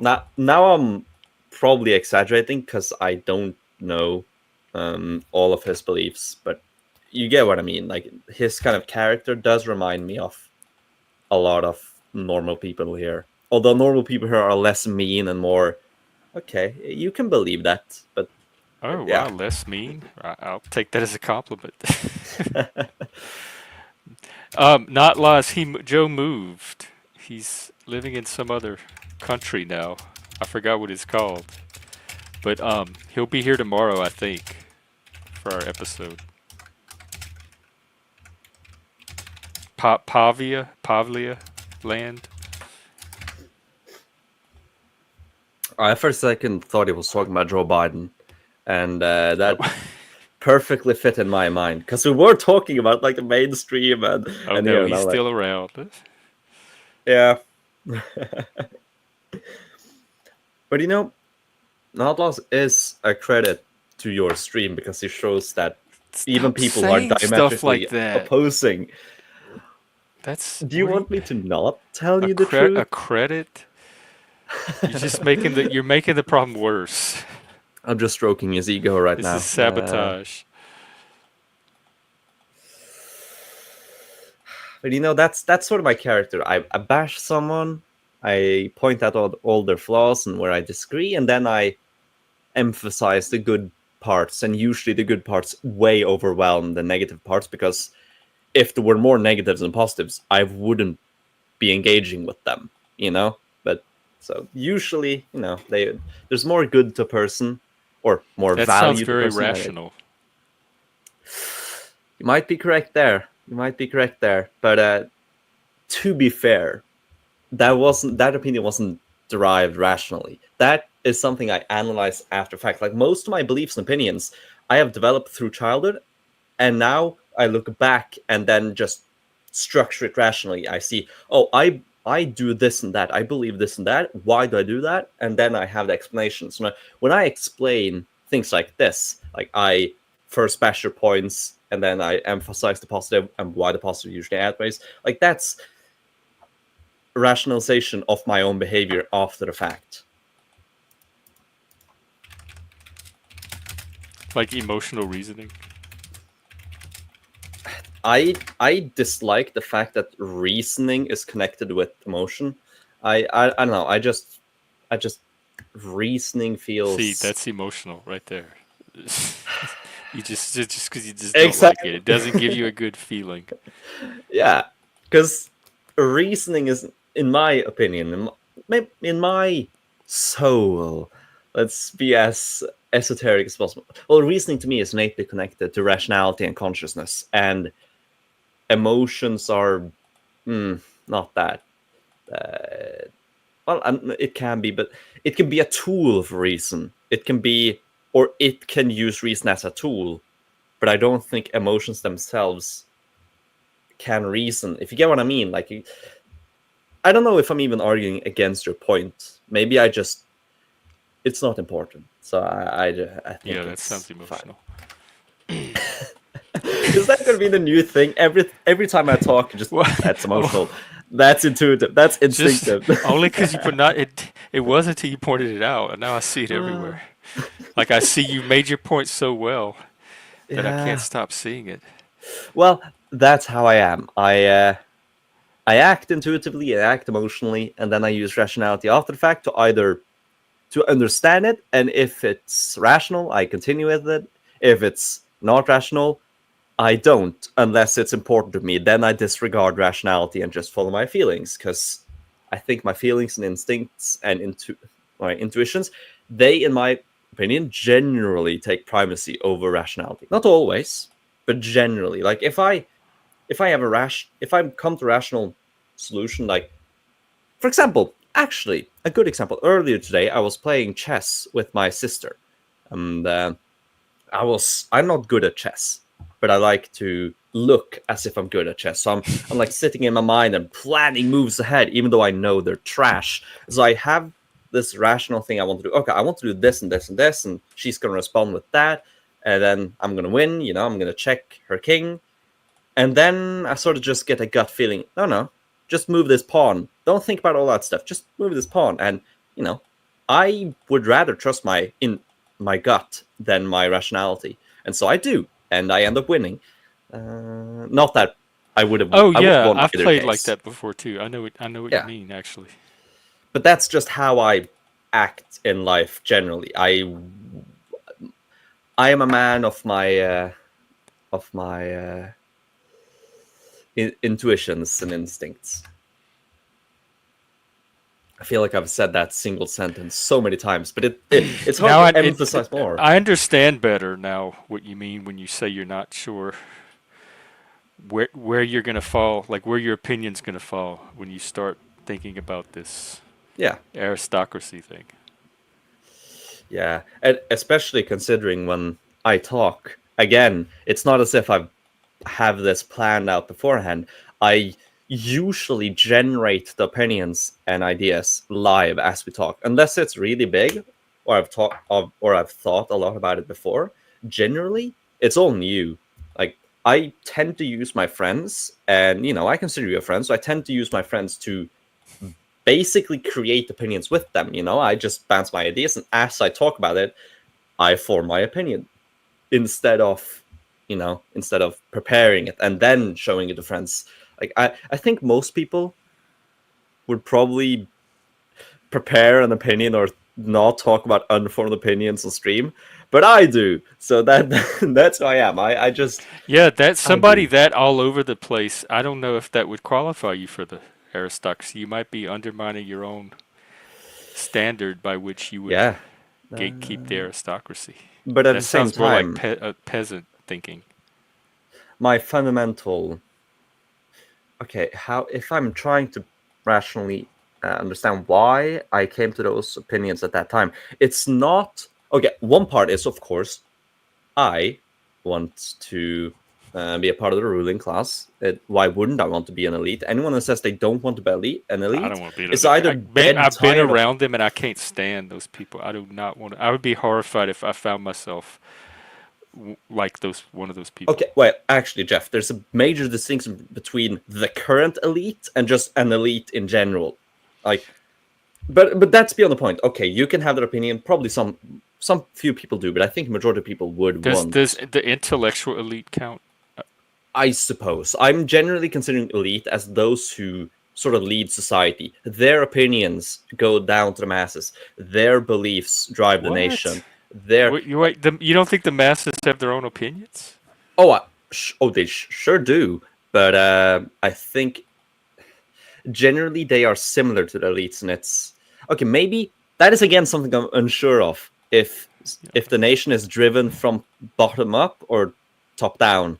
Uh, but I forgot what was. This was all just a preamble to my point, Oh, and I okay. forgot my point. Uh, wait. Okay, so aristocracy. Yes, yes, yes. So the fundamental drive for why I talked about that is not necessarily because I want to be part of that elite, although I would want to be an elite at least, but it's because I it's not as if I can't separate myself from sort of society. When I think about what's best for society, that doesn't necessarily mean what's best for me. In fact, I'd probably, as you said, be a peasant, or I wouldn't be a peasant. I would probably be this eccentric guy who's just an outcast in society because I'm too all over the place. But like for society at large, I form opinions on how it should be because I want. But again, that's based on metrics which I have subjectively chosen. I think that legacy and some sort of glory or recognition, or you could say even immortality of the nation, power of the nation, that's vital. And so that will obviously mean that I value those more when I'm thinking how a nation should function. Whilst for other people, where they don't care about history, they don't care about legacy, all they care about is their own rights and abilities to do whatever they want. And that's completely fine. The merits on which you base or judge society are entirely subjective. That's like the fundamental issue with all of this, is that at its core it's subjective, and it's only objective if the person you're talking to agrees with your fundamental assertions or metrics of judgment. And sure, often societies do have common sort of standards, but that's all subjective. Like the fact that we in the West value individuality more, that's completely subjective, whilst the East values more collectivism. That's completely subjective, and it's fine. It's objective in those nations, or at least it's closing in on objective. But that's a fundamental issue, because to create a nation, you need to create a culture, because everything comes down to culture. That's probably the one thing I know won't change for a long time, because it's one of the oldest sort of assertions, and by oldest I mean like 2 years, because I changed that rapidly. And that's that I am what you would call a cultural determinist. Maybe not to that level, but in political science there's the term geographical determinists. They analyze history, they analyze politics based on geography. The reason a certain people is this or that, and the reason they lose and win wars, it's fundamentally down to geography. And of course, geography is valuable, but I tend to find culture to be the biggest factor, not the only one, and sometimes it's not even a factor at all. But like in aggregate across history, when I look at it, I find culture to be the biggest factor. And holy shit, that was a ramble, a rant. Well, yeah. So everything is downstream from culture, but like you're talking about everything I've been talking about the last few days with this essay, and everything is downstream from culture, but culture itself is kind of shaped and stabilized state by the stories that emerge from it, that eventually get codified Yes, into text and passed down through the it's a generations. paradox. It's a snake eating its own tail. It creates itself, and it So isn't as like it as part just. of this culture, I think you have at the center of that, you have these stories or these myths. So I would say everything is downstream from the mythology of a culture. Yes, but I would also argue that sort of the values of the myths is just the culture. Like the culture is the abstract way of looking at the collect. The If you take all the main myths of a society, let's just take the simple one. In Norway, you have a paradigm between the law of Janta, which is your keep your Oh, is head that the down, don't don't be stand special. out thing? Yeah. Yeah. Keep your head down, don't be special. That's sort of one central myth. And then you have the myth of Per Gynt, this Norwegian explorer who just goes out and does what he wants, and he just fools around and is this crazy and ambition. And that's sort of the remnant of the sort of Viking spirit in us. So you could say that's the continuation of the Viking side and the new Christian rural side. And those two central myths, they dominate. And honestly, that's sort of the foundational argument of the left and the right in Norway, is those two different things. So yes, you heard it here first. Norwegian right-wing parties, they are Viking parties. But what I was saying, I think that if you take those myths, if you look at those stories, those ideas, and just abstract out the values of them, what are the values and ethics and beliefs of those stories, that is what culture is. Like, culture is something abstract, and it's this collection of ideas, it's the collection of values of that society, of that people. um, Yeah, yeah, and that makes sense too because I, like I was talking about more European and American, but not that Norway's not European, but we talked about how when Christianity rose, it displaced the pagan myths and the pagan traditions. But I imagine it did the same thing for the Viking traditions in Norway. That was a form of pagan yeah, tradition as well. So you still and in some sense, our culture still the pagan side still competes with the Christian side, although probably just in small subcultures here. But in Norway, where the pagan tradition was more established, that's probably a dominant counter myth to the Christian one. So you would get the tension of those two values still yes, operative. exactly. And I mean, it isn't like it got completely extinguished in the rest of Europe either, because, well, what do you think the medieval knights are? This Oh, chivalry, chivalric, yeah. yeah, this That's chivalric also myth based. culture. Yes, exactly, and that's a That's myth. continuation of the sort of Germanic side, or Greco-Roman Germanic side. That is what evolved into sort of the knights and the crusaders, or the Victorian explorers, adventurers.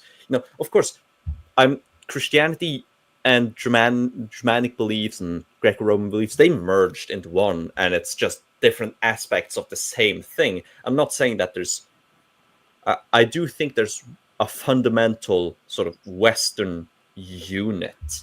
Um, yes, we do actually put our babies out in the cold.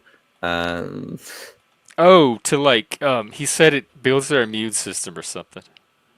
yeah, so when you're in kindergarten, they usually, when it's time to sleep, they usually just put all the baby strollers outside on like a veranda or a terrace In outside, the and just, cold?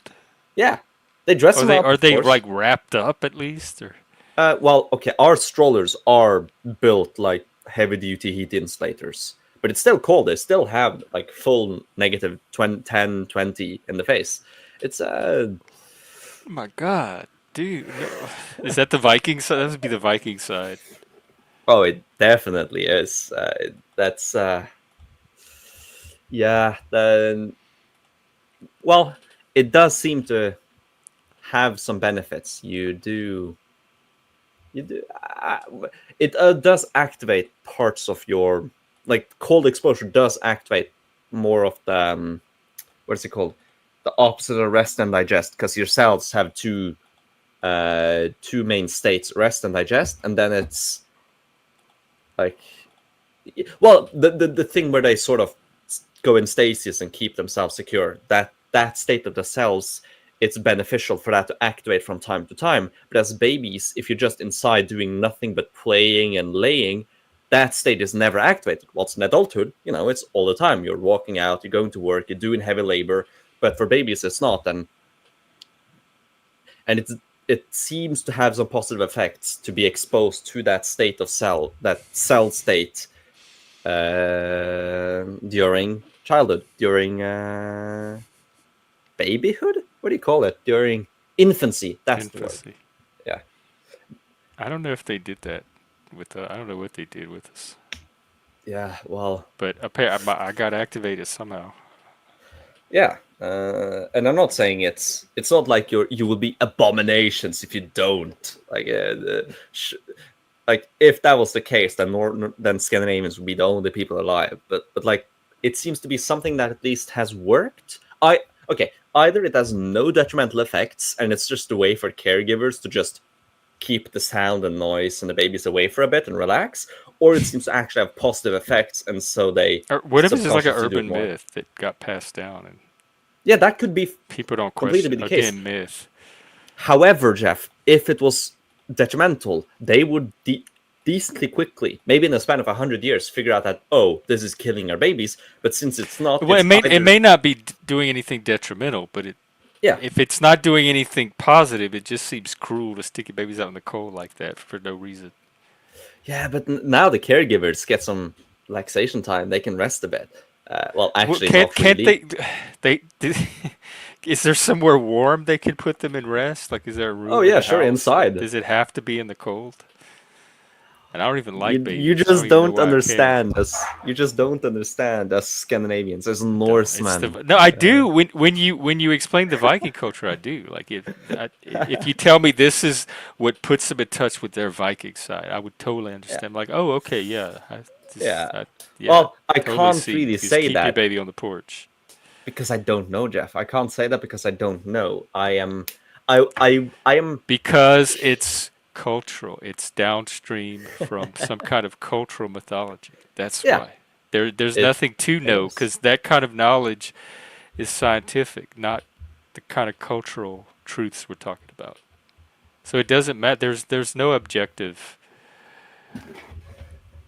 way to know because there's nothing to know. It's just whatever the culture developed and whatever story they told themselves of why they do it. But not Laz, you're saying you do it in Canada too. You know what? We're sitting right here at Google. Let me just try to find the answer. Does leaving babies out in the cold help their immune system? Is that the theory? Just is it beneficial is probably better because you don't want to get a no to that and then ignore a lot of other positive effects if there are any. Let's see. I didn't get anything. Leaving babies in the cold. Oh, okay. Google's auto completing with leaving babies outside in Iceland. Okay, yeah. So Why do babies take a nap outside alone in Nordic countries? It's all to do with the perceptions of health, well being, and age old traditions. This is perfect. but does it actually have benefits or is it neutral? Because we both agree that it can't be detrimental because then it It would have says it's a stopped. widely accepted tradition. It's perceived as a boost to kids' health and serves as a way to express age old cultural traditions. Okay, and then I'm gonna search up Google Scholar because I actually want to find babies in the cold. It says it's less clear why parents do this, but many believe it holds some health and well being benefits for their whippersnappers.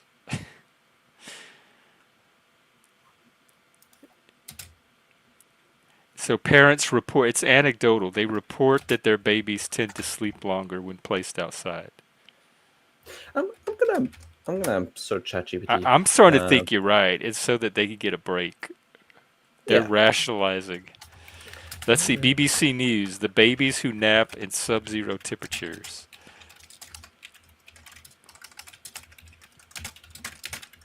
If you can't trust the BBC, who can you trust? Let's see. that sentence is gonna no. You cannot trust the BBC. They're worse than any American. Okay, maybe not And it worse says than it's Fox not News and how the how stuff. it's not only the temperature, but how cold it feels. Yeah. Uh, The theory behind it is that children exposed to fresh air are less likely to catch coughs and colds, and that spending a whole day in one room with 30 other children does them no good at all. oh yes, like ChatGPT mentioned that when you're outside, you're not exposed to all the pathogens of a closed down space, so you have a bit less time where you are at risk of getting an infection, and then it's fresh air. Right, Uh, but yeah, it doesn't have to be cold. no, So not laws, you suck it. Because the BBC said that the few studies that were done don't show a difference. So this is urban legend it that you're trying to pass it off as doesn't. science. It shows a difference in my heart. And actually, funny thing, they don't do it in the summer, which is so hilarious. Like in the summer, all the babies are inside, but in the winter, they are outside. Like it's They go by how long their naps last. They nap longer after they're left in the cold. So they're like, okay, you just keep doing it. Anything that makes the baby sleep longer. Yeah. This is vibe epistemology. You're gonna end up woke. You're gonna end. What's the Norwegian Progressive Party? That's where you're gonna end up. That's my prediction. Okay. Well, funny thing you say that, because I am voting for the, progressive For the right. wokes? No, that's Oh, just a way that the term progressive has lost its yeah. meaning in Until they America. start weaponizing that Yeah. vibe epistemology that you Yeah. Well, okay. To be fair, though, all of the entirety of the Norwegian mainstream spectrum is woke to a certain degree, or to oh right, yeah, because they're scans. yeah, we are. Well, it's not the people though. I would say the vast majority of Norwegians are like very neutral, and then very few are are fully against most of the woke, but the vast majority are neutral. Whilst in America, it feels to me more that, of course, most people are still neutral, but there are more people on the sides in total. But in Norway, the vast majority of people are just neutral. Like, I don't care about this. I Well, care if about if your Viking nature was that easily subdued by Christianity, they did most of the groundwork for the woke to come along and finish it off. easily subdued, bro. It took 300 years Well, it of worked. However long proselytizing it took, it warfare. obviously worked. Yeah, yeah.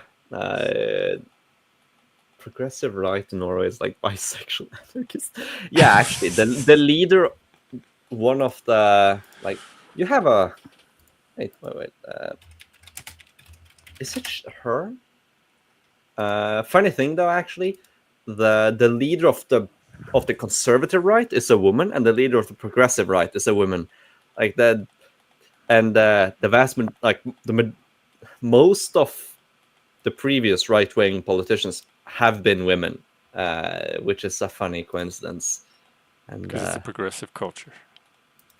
yeah, we don't care about if you're male or female. We care about if you're competent or if you are charismatic. Those are the two things that matter.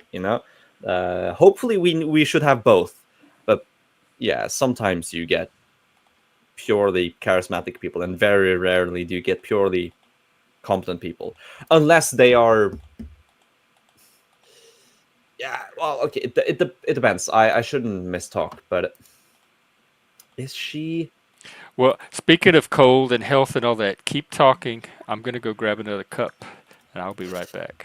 Oh yeah, the I'll You and not laws carry on. yeah, we can embellish all the stories of wokeness and progressivism and how good our countries are, which is something I find funny. Is that, in Norway, the vast majority of political debates and conversations on anything really, but especially like a lot of the social stuff, the woke stuff, well, okay, yeah, anything really. I always find myself on the arguing on the right side of it, whilst online with Americans, with internationals, it's almost always the opposite. Like I tend to I'm too right for Norway, but too left for like America. Uh, well, okay, not too left, but I do have some views that I don't think a healthy conservative wouldn't like the fact that I love trade unions. I think trade unions are genius, and I think they are a natural continuation of capitalism.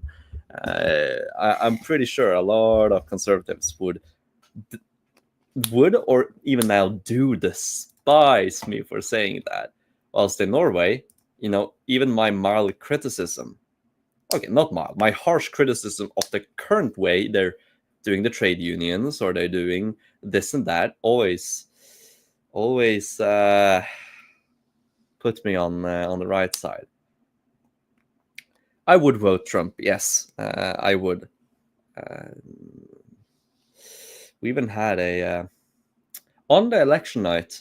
I had a friend who had come to visit me up in Trondheim, and no, I'm not doxing myself by saying the city. It's the third biggest city in the country. So he was up for a visit, and that was the election night. He had brought a cap, a MAGA hat, and I was awake for I think 36 hours straight. So like I didn't sleep that night. I just spent the entire night awake looking at the election, and yeah, no, I dislike Trump. I think he's very wrong on a lot of politics, but he's preferable to Kamala Harris. Uh, yeah, so no, but luckily I don't have to vote in America. I can vote in Norway, where I still disagree with every single party, but I disagree a bit less. At least I have some. I can feel. I actually feel content when next year I'm gonna vote for. Wait, no, this year I feel content. This year, since it's New Year, this year when I'm gonna vote for the progressive right, I actually feel content with that. However, in America, I would just hate myself for having to vote either the Democrats, which I kind of despise the recent evolutions of the party, or America. America. That's a Freudian slip, calling Trump and the MAGA America, almost admitting they are true American values. No, I do not want, I would not like voting for them. Like, I would vote with, what do you say? You have your fingers on your nose, you block your nose. I would vote for Trump whilst blocking my nose so I don't smell the disgust. But and I wouldn't want to vote libertarian either. I just no. I am a bit too European for that. What Which does is a that funny mean? And statement. hey, James, what's up? It Not much. means I'm curious about that too. A bit yeah. You Okay, what? so You lost a tooth? no, he's curious about No, that. no, no. I'm curious about Oh. the two European for that. I'm Oh, curious okay. about Sorry. that. I Oh, missed that that. got me.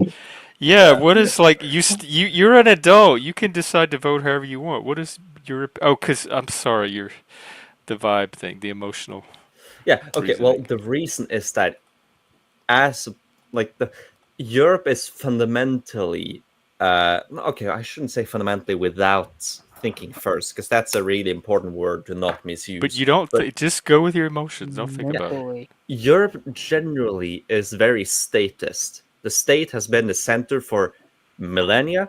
It is Oh the yeah, source, yeah, it is the power, and it is like the liberties come from the state. The liberties come top down. I'm not saying yeah. that's Yeah, a moral good or monarchy not, but that's mainly. how it is. That's how the Yeah, culture society is structured. Whilst America, it was we the people who sort of gave yeah, power yep, up yep. to the state, Yeah, we're and sovereign.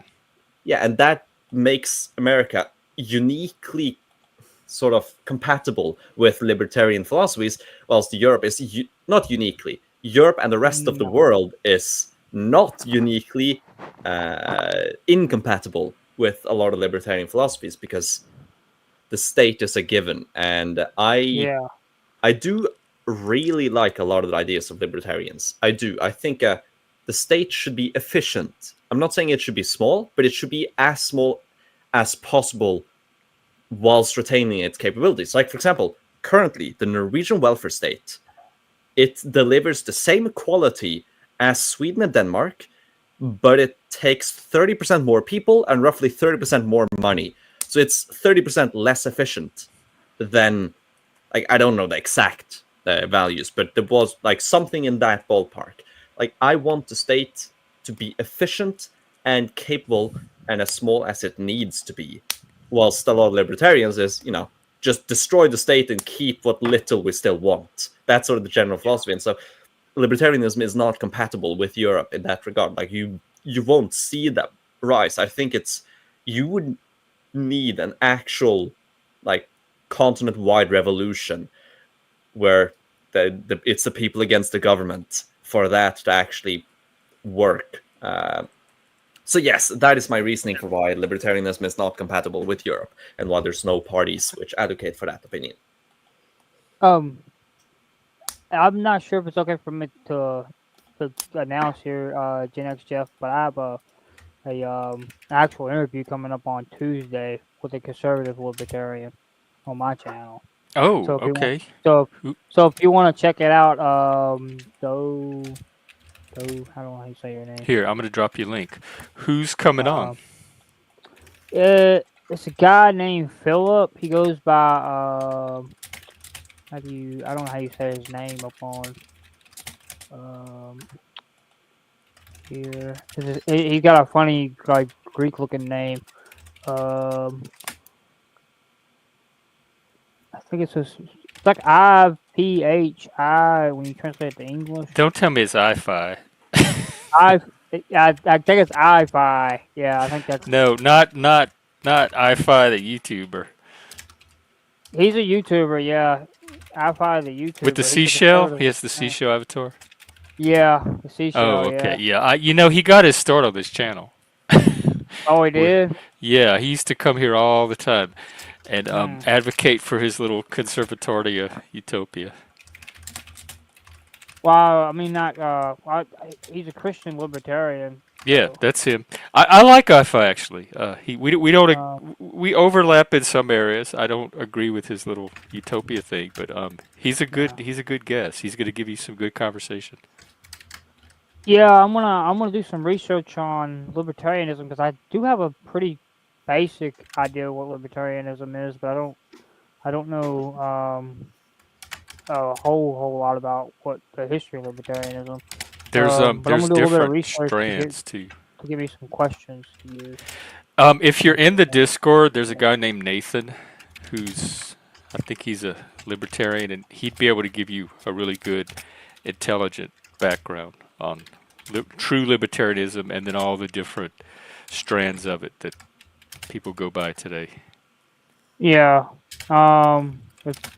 If Nathan knows and everything, maybe he can show up to my He little interview might. there. You could ask him. Because Usually, I'm gonna open panel up after the interview. Like I do after my interviews and stuff, I open up the panel to let people come up. So maybe Nathan could come up on panel and talk and stuff. okay. If he's if open you to it. if you set it up ahead of time, feel free to promote in the Discord. You can like maybe tag him in it. Okay, I can promote it actually because we have it set up for Tuesday at 3 p.m. So I can actually promote it right now, like actually in the Discord. Let's Yeah, see, I could even so- end early on Tuesday, and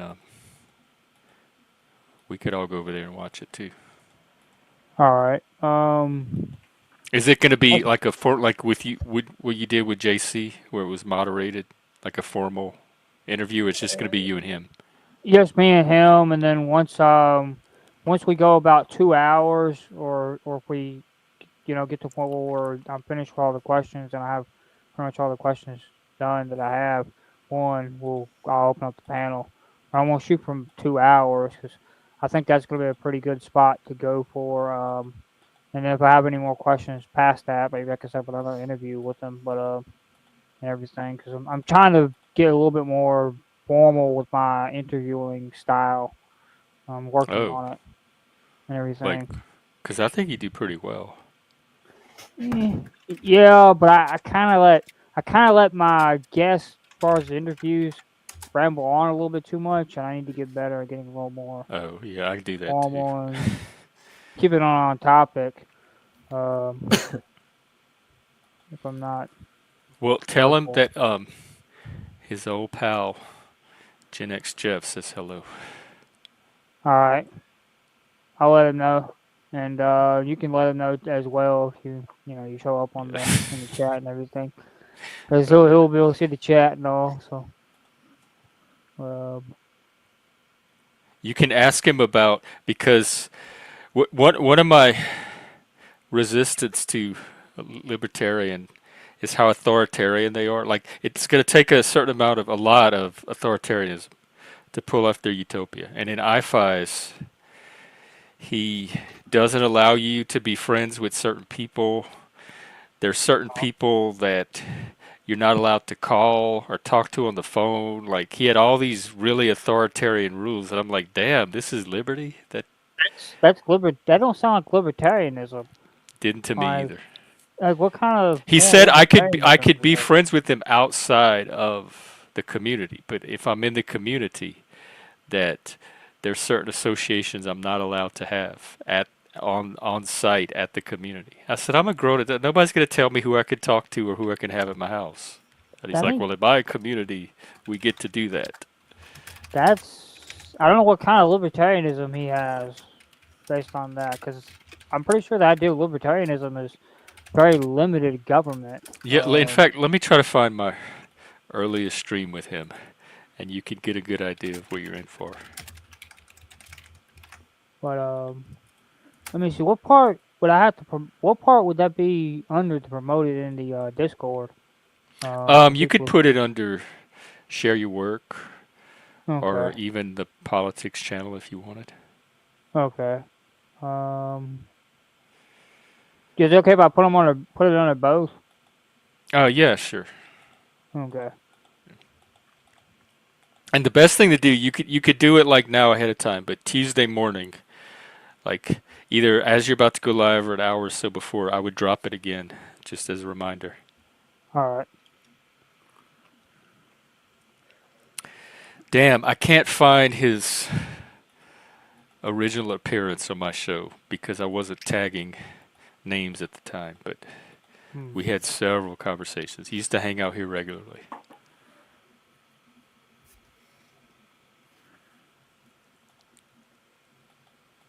Yeah, he calls it conservative. What is it? Conservatopia, something like that. And it's a Christian conservative utopian community. He's has plans for, and he started listing off all the rules, all the things you couldn't do. I said none of that sounds libertarian to me. I'll drop his channel. Let's see. I almost began typing a comment to James, but I remembered I'm still in the call.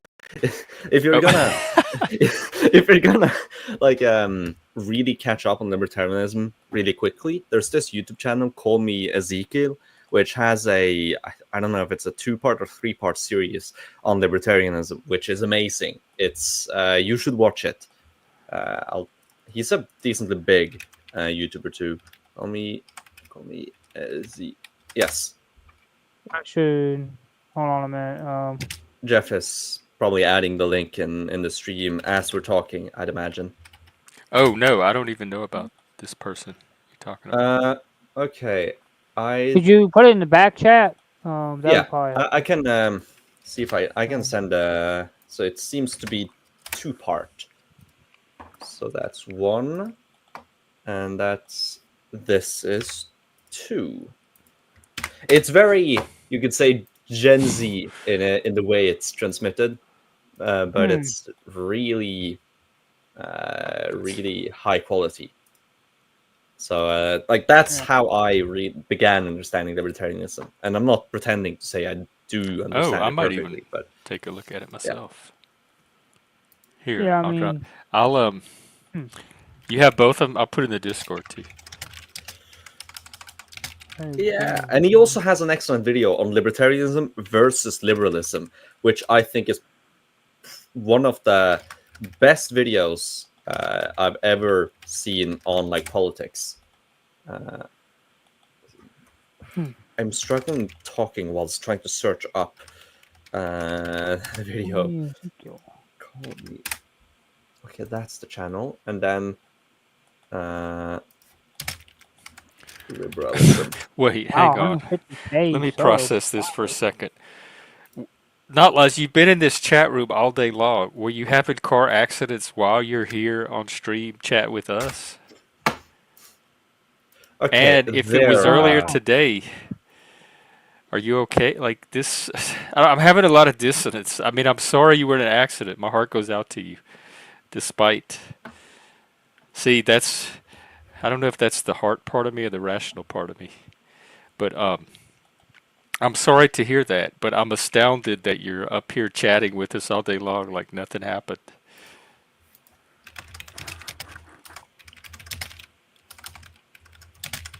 I think the nothing happened part is the rational part, and then the heart part's the your heart's going out to them and everything. Oh, You're feeling like, well, if bad for 'em. nothing actually did happen, if it was a Mhm. fender bender, then I'm gonna withdraw the heart part. You It's know not what? gonna.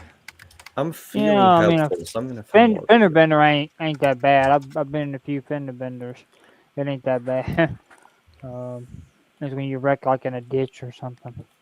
Cause I've been in a wreck far as a ditch, so Oh, that's more shaky.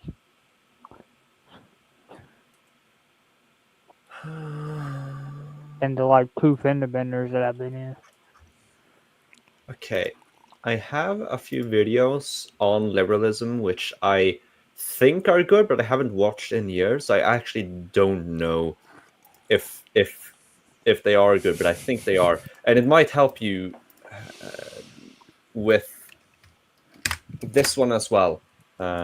It's the folly of liberal history, which, of course, if you're debating libertarianism, you have to understand liberalism, like where they differ and sort of because libertarianism is it's you can't separate them. You need to understand one to understand the other.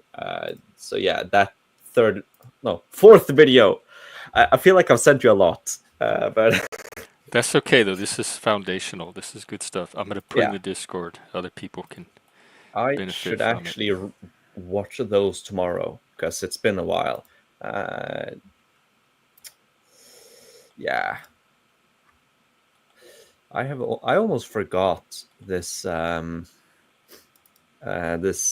Kraut guy. Kraut is actually maybe interesting to you, Jeff, because he's German, I think, or Austrian, but he speaks with a German accent, and his whole thing is that he generally tries to argue and talk about and act from a European side because, well, the internet has been and is very American defaultism, and so he's basically a big political philosophist, political YouTuber who talks about from a European perspective. Actually, his video on Russian philosophy, no, the philosophy of Putin, is really interesting. I'll say Yeah, that now it devolves into Mongolian space magic, and that should tell you all you need to know about the quality of the video and the quality of Putin's philosophy. I'm gonna drop. I'm going space magic. Wow. There goes my. You were like my one last rational dude left. Well, no, okay, this isn't my opinion, but that the fundamental of it is that Putin's or the current Russian main state philosopher is Alexander Dugin, and he has his own sort of great nations theory, and he believes that certain nations they were blessed with greatness. And the last nation to be blessed by greatness was the Mongolian nation when they conquered the world. He, of course, ignores all of Victorian Europe and all that greatness. So, Yeah, I was gonna last say you have great to people. know a lot of history there. Yeah, so the last Huh. great people were the Mongolians, and he sort of tries to justify that with like celestial alignments, and before that again was Rome, and so that's how Dugin Yikes. justifies why the Mongolians are great, and he then says that of course the Russians they are the inheritors of this Mongolian greatness, hence they have not just rights that are distinct from normal nations, but they also have duties. It's their duty to sort of teach the world to uh, to control their sphere and to share their greatness. And so it's fascinating because that's who Putin sort of decides that, yeah, this is my main philosopher, and that speaks to what's driving him. And Yeah, aside from the celestial alignment and the skipping of all of modern European history, it isn't too dissimilar from a lot of other theories, but it's very interesting. It's like this greatness is, yeah, the Russians inherited it from the Mongolians, and that's why they are completely justified in expanding their sphere, and why Ukraine is naturally in their sphere of domain and whatever. It's, yeah.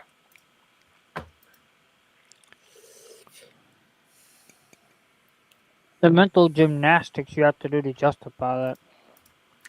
Yeah, but that's also what's fascinating. This is what I like. That's sort of how nations think and act to justify their existence or their actions, and it speaks to how that nation thinks, or in autocratic nations, how the leadership thinks. Because, how a Yeah. nation like America acts, that speaks to how the general middle class acts, you could say. Whilst in Russia, it mostly speaks to how Putin and the oligarchs think. And yeah, mostly Putin, because Putin sort of controls the oligarchs.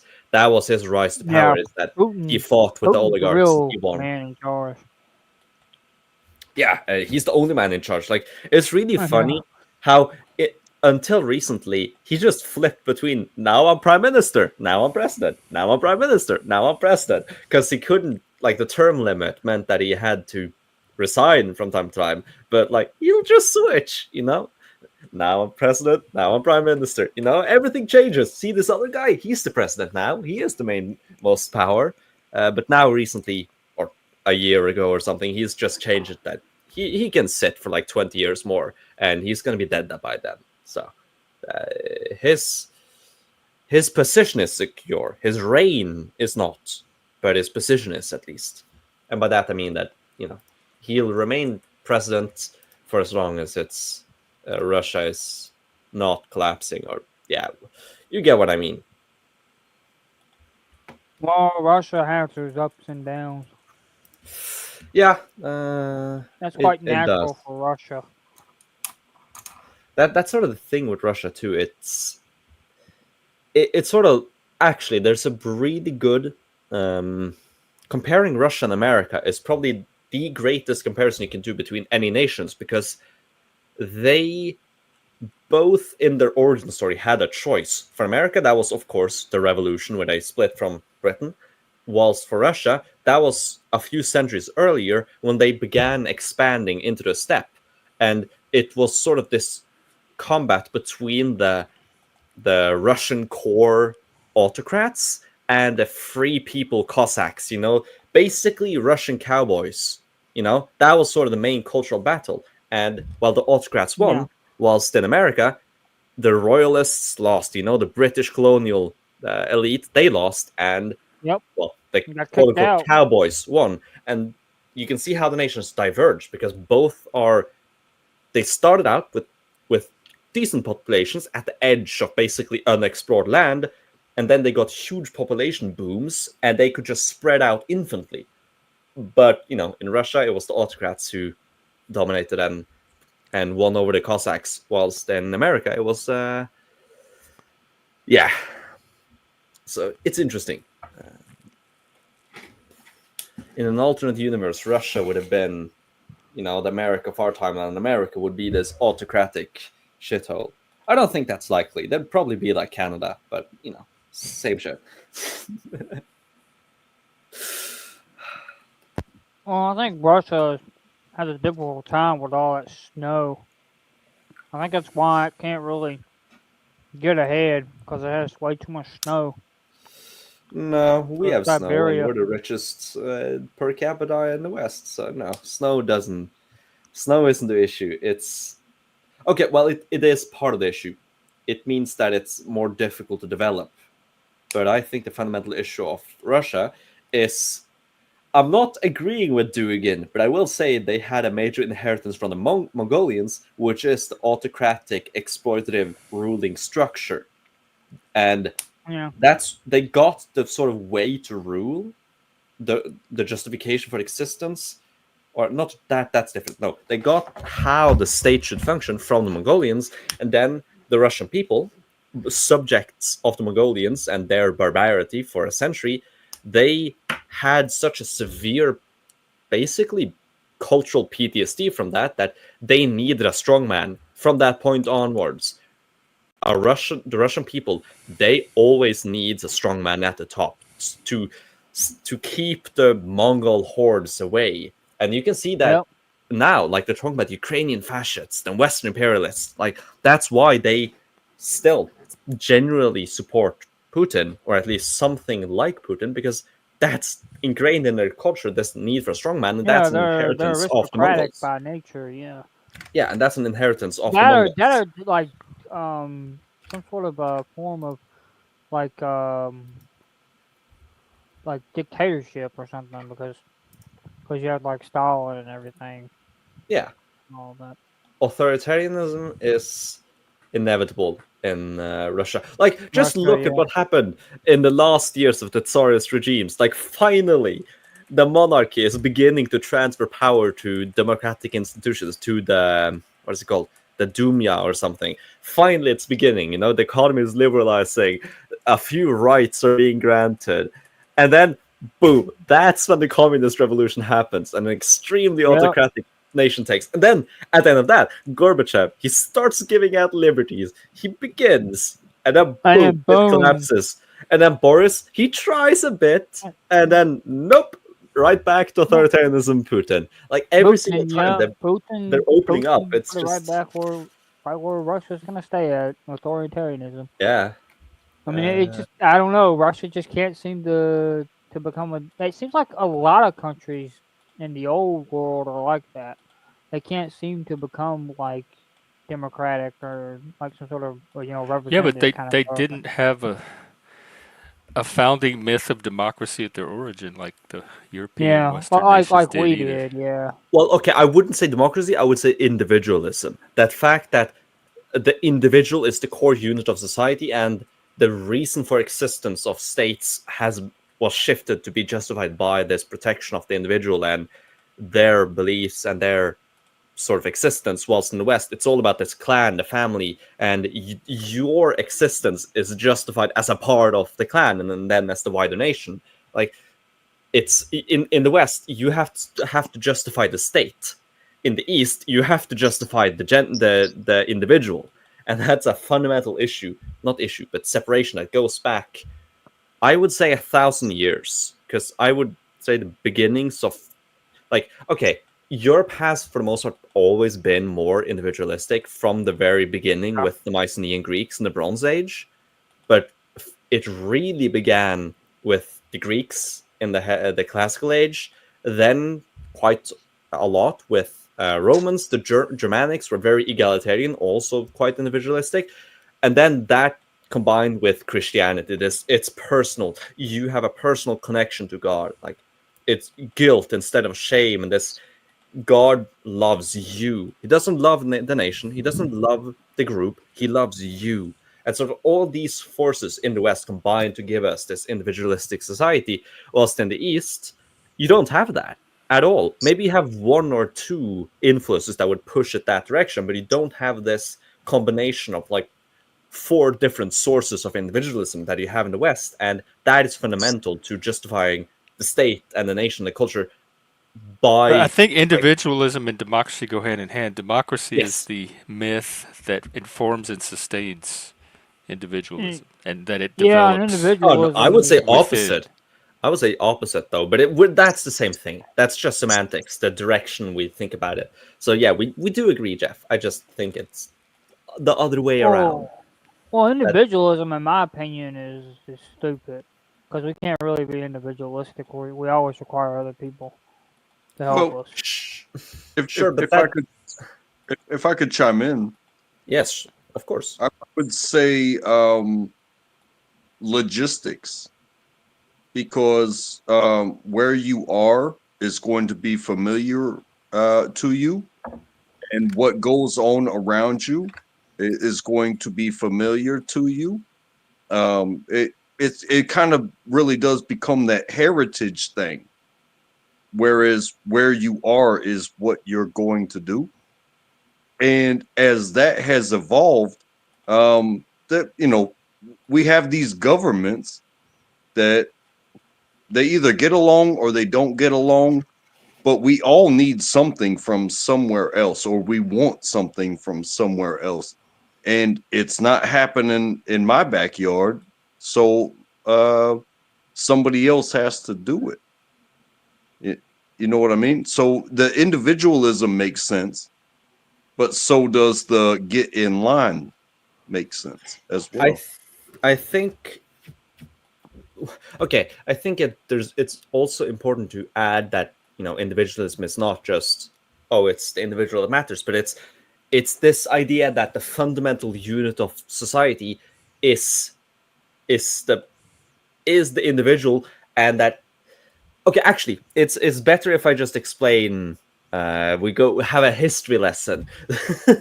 Okay, so at various points in the West, but I'll begin in like the 600s because the Pope, he decreed that marriage between cousins was now illegal for all Christians, and that is the start. I'll honestly say that is the single starting point for individualism, because now you cannot marry to keep the power. Marriage is not the core because it's no longer a way to keep power in the clan. Because in all other societies, for the most part, it's the clan. It's this family system. The family is the most important thing. They marry other families, and maybe they marry inside their wider family to keep sort of this power, because people inherit things as they die, and so if you keep control, you want to marry inside the family. That means the family gets stronger, and so you can be a part of that and give you larger protection and a larger say in society.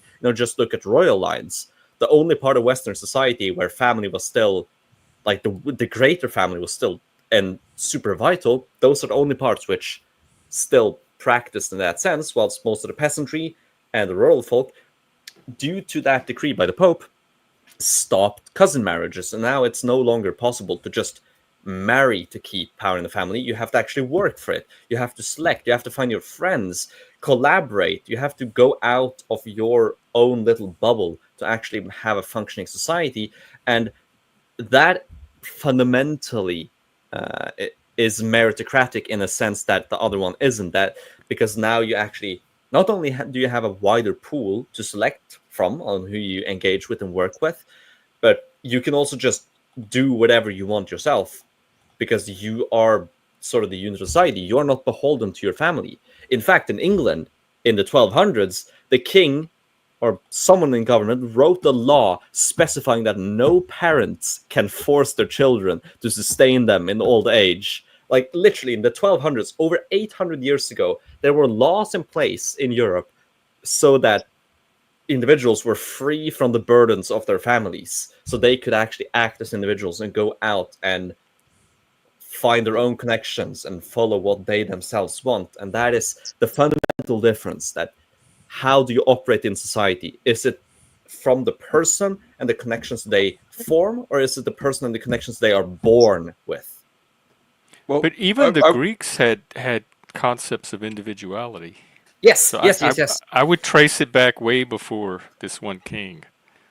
I do agree, Jeff, but I think there's multiple sources to it, and that's sort of a good melting pot when it all sort of reaches the point of no return, where you just tumble into full-scale individualism. Like Germanic people were very egalitarian, go out and venture, do your own stuff, and do this and that. The Romans, they had some form of primitive democracy, not even primitive, very sophisticated but entirely aristocratic democracy. The Greeks, as you said, at least the Athenians and those derived from the Athenians, they were very democratic and individualistic. The Christians are also fundamentally individualistic in some, just in a certain More to a so the certain degree. Protestants. Yes, but still, Christianity as a whole is fundamentally. I think if you want to look at them as a specter, at the very least individualistic Christianity, you have the Eastern churches, so the Syriac churches, the Copts in Egypt. Then above that, slightly more individualistic, you have the Orthodox. And then slightly above that, you have Catholic, not slightly, quite a lot above that again, you have Catholicism. And then at the far end of individualism, you have Protestantism. So like Catholicism is sort of in the middle of individualistic, collectivistic when it comes to Christianity, but Christianity as a whole is tilts towards the individualistic side, I would say. Mostly, in part because it's guilt structured and not shame structured. Most other religions and societies, their way of social conformity is about shame. Look at the shame you bring upon your family, upon your group. Look at what you did to a group, of what they think of you. Whilst Christianity is guilt. You have a personal responsibility to God. You wronged him. This is about you and him, nobody else. And that, among other things, makes me say that Christianity is fundamentally individualistic. And of course, Protestantism is the most. I like don't that actually know you, the. I What did I like say? that you brought up. I like that you brought up the word shame, because I just had a dialogue with somebody about shame, like the word shame itself, and that somebody, oh, you brought shame upon your family, but as far as the exterior, if you don't feel shame, well, then somebody's saying something against your name or putting the blame on you, or make trying to make you even feel guilt about something that you've done. If you deny it, then the outside doesn't work. But even if somebody forgives you, but you understand and feel the shame, it can greatly affect people. Yeah, But you that's have why to it's have an understanding of what you're going to allow from the outside to get in, or what you did. Even if you didn't get called out, you might still feel shameful for something because you were like, hey, I broke my own rules, and that's not cool. yeah. Now I think I'll leave you because it's soon 1 a.m. and I want to sleep. So Oh, right in the middle you of lovely this. guys continue the conversation if you want, but I'm gonna go now. Thank So you. have a good individualistic conversation. It was nice to talk with you always. Yeah. We'll we'll give it a try. Yeah. Hopefully, a rational one. Take care, Dopest. Let's see. It's far unlimited, but okay. Yeah, there are guilt cultures. There are shame cultures, and even in Greece, we can see a shift from a shame culture to a guilt culture, and there are also fear cultures, and I forgot. There's like one more, where the I think dominant that's emotion of social influence or control is shame, guilt, or fear. I think that's why that what came to mind what I said earlier about you know um how people conduct themselves, whether they are going to understand the consequences, and sometimes the consequences, the reactions of others are inconsequential. They don't mean anything to you because you didn't put in any effort to get that reaction, versus when you do something and the reaction is, it does get deeper and actually move somebody because you were literally seeking something rather than just being like, hey, look what this dude says when I say this. Did you did you grow up more with guilt or shame? Which one motivates you the most?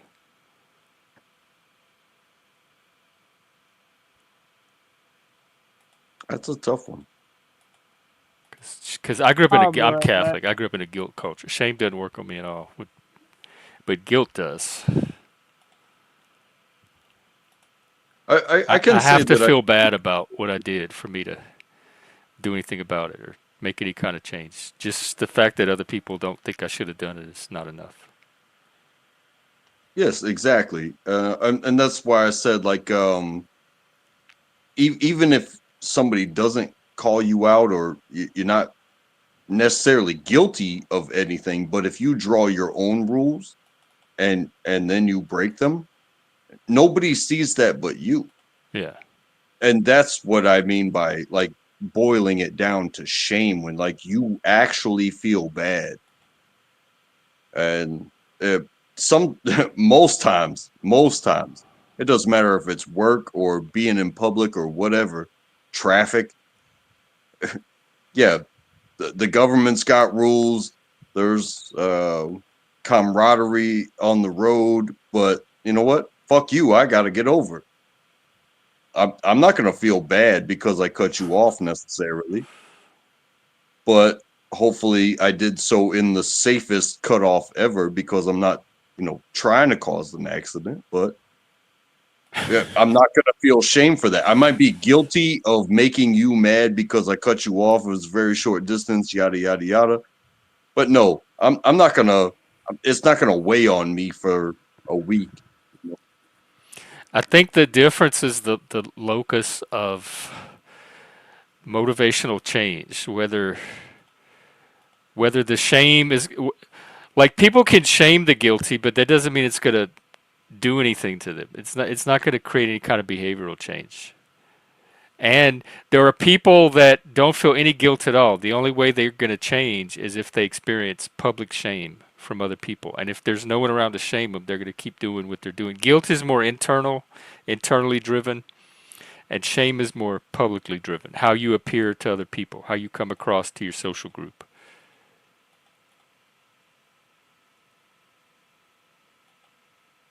Well, I mean, I can't quote the movie or the book or whatever, but like when, you know, they point at somebody and they just scream the word shame and they're pointing at you and it's like shame, shame, shame. Yeah, I mean, there's no effect. it's it just a bunch of can, people pointing at me. it can, and you know, I'm not talking about you, but I'm saying it can affect somebody if they Right. think I that think people that their world come dynamic from as shame cultures, that grew up with shame as the emotion that was used to socialize them, it can work on. yeah. But if you didn't come from a shame culture, I don't know that it would have the same effect. Like up here, they try to use shame all the time, and it doesn't work on me. I have to feel bad. I have to feel internally bad about something on my own for it to have any kind of um, effect on my behavior. For me to make some kind of behavioral change, I have to feel bad about it. And so people can try to make me feel guilty. They can try to play on my guilt. So it's still vulnerable to external influence, but they have to approach it from a guilt um, angle than from a shame angle. So people are not going to shame me into doing anything, but they might guilt me into doing something if they can get me to feel bad enough, if they can make a case for why I should feel bad about it, more than the case for how it looks to the public that I did something. Like Yeah, what will the neighbors think, or what will your friends think? None of that works on me, because that's all shame based. yeah. I guess I would say in the simplest form, it would be an apology. You know what I'm saying? Yeah, and I've apologized. I've apologized on here before when I felt bad. So if I do something on here and I feel really bad about it, I will apologize. But it has to come from within me and the guilt that I feel over it. But nobody has shamed me into apologizing. Like nobody has said, I think you should apologize to this person for what you did. You should be ashamed at what you did and you should apologize. That's never gotten an apology out of me on here. Let's see, some guilty people also don't feel anything. Well, guilt, they, oh, you mean people that are technically guilty, but they don't actually have the emotion. Yeah, yeah, sociopaths for one.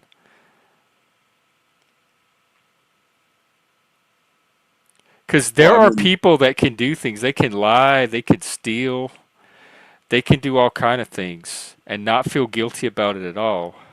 But if they get caught and are publicly embarrassed over it, that's what's going to have an effect on them. But as long as no one's catching them, so that there's no public shame involved, then they can keep doing it with no internal disturbance in their conscience whatsoever. Because it's only shame that they respond to. And then in authoritarian cultures, or people that had really authoritarian parents, fear might be the dominant emotion. Their behavior is based on fear of some kind of consequence. It's not guilt or shame. and that honestly, it was just a spark in my brain. But when you talk about guilt and shame and versus the right thing and what you actually do and the consequences of it, it almost makes you think in a little bit of like a superhero. Because I have yet to read a comic book that was, you know, it was well before its time, and then the movies that they make of it, the franchises that they build off of, people that um in all technicality for society probably do the right thing, but they commit murder like 30 times an episode. You know what I mean? The superheroes do? Yeah. Oh. I mean, they're not sworn law enforcement people, and they are not defending anything in the immediate presence. They are going out and seeking um,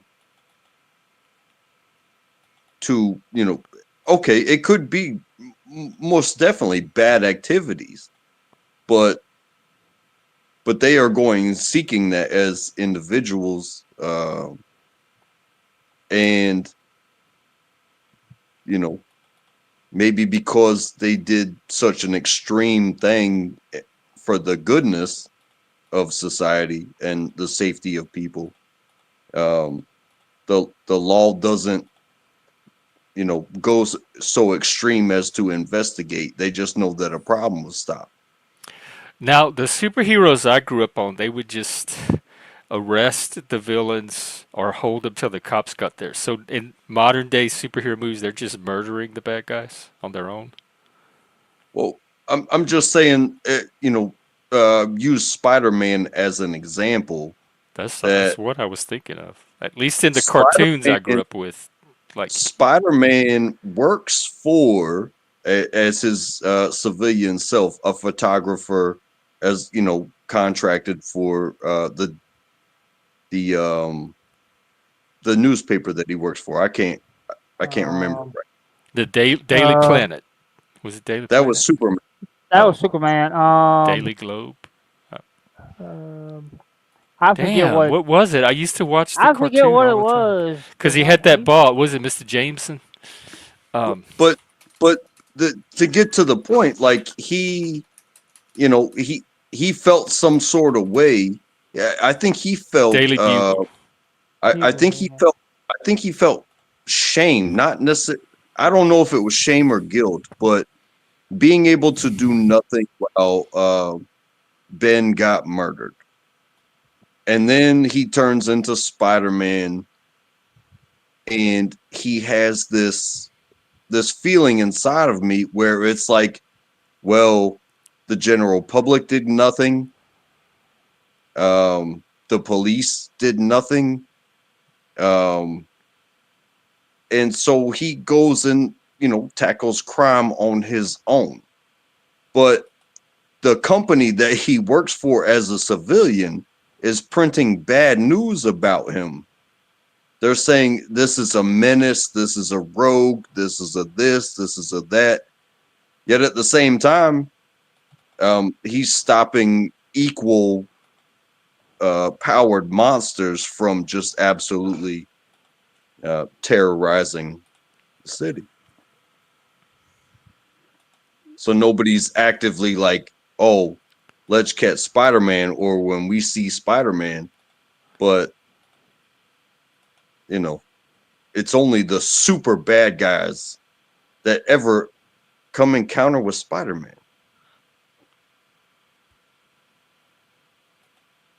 Yeah, but he gets a bad reputation because they keep looking at the damage that he does to the city in the process of trying to save it. They don't look at they don't look at the good thing that he did for the city, saving it from the bad guys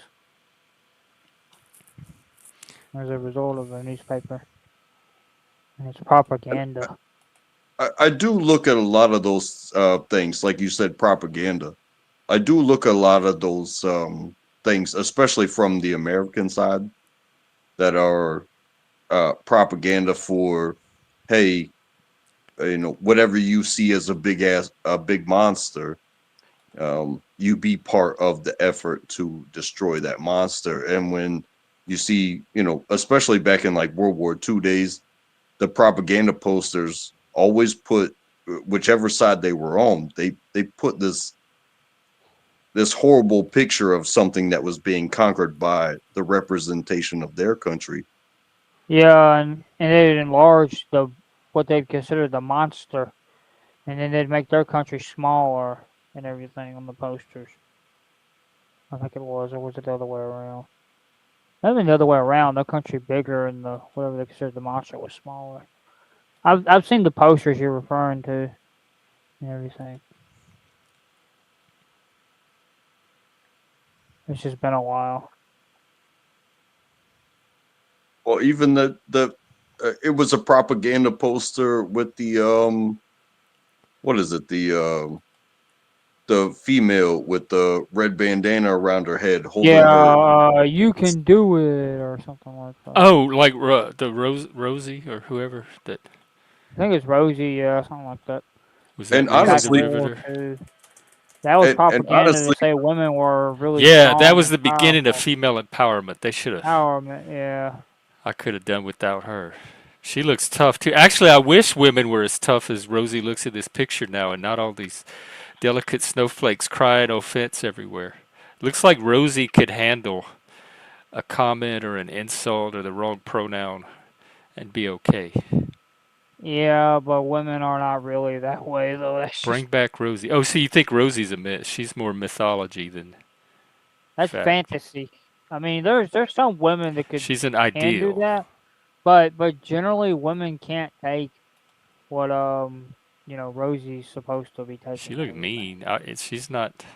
I don't know if she's someone I'd want to encounter. They're they're not the they're like the exception to the rule.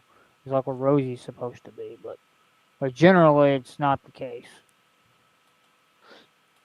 well, I mean, what they did in that era is very representative of that poster. What people are doing with posters and representing them in this era is it's completely different. I think. Yeah,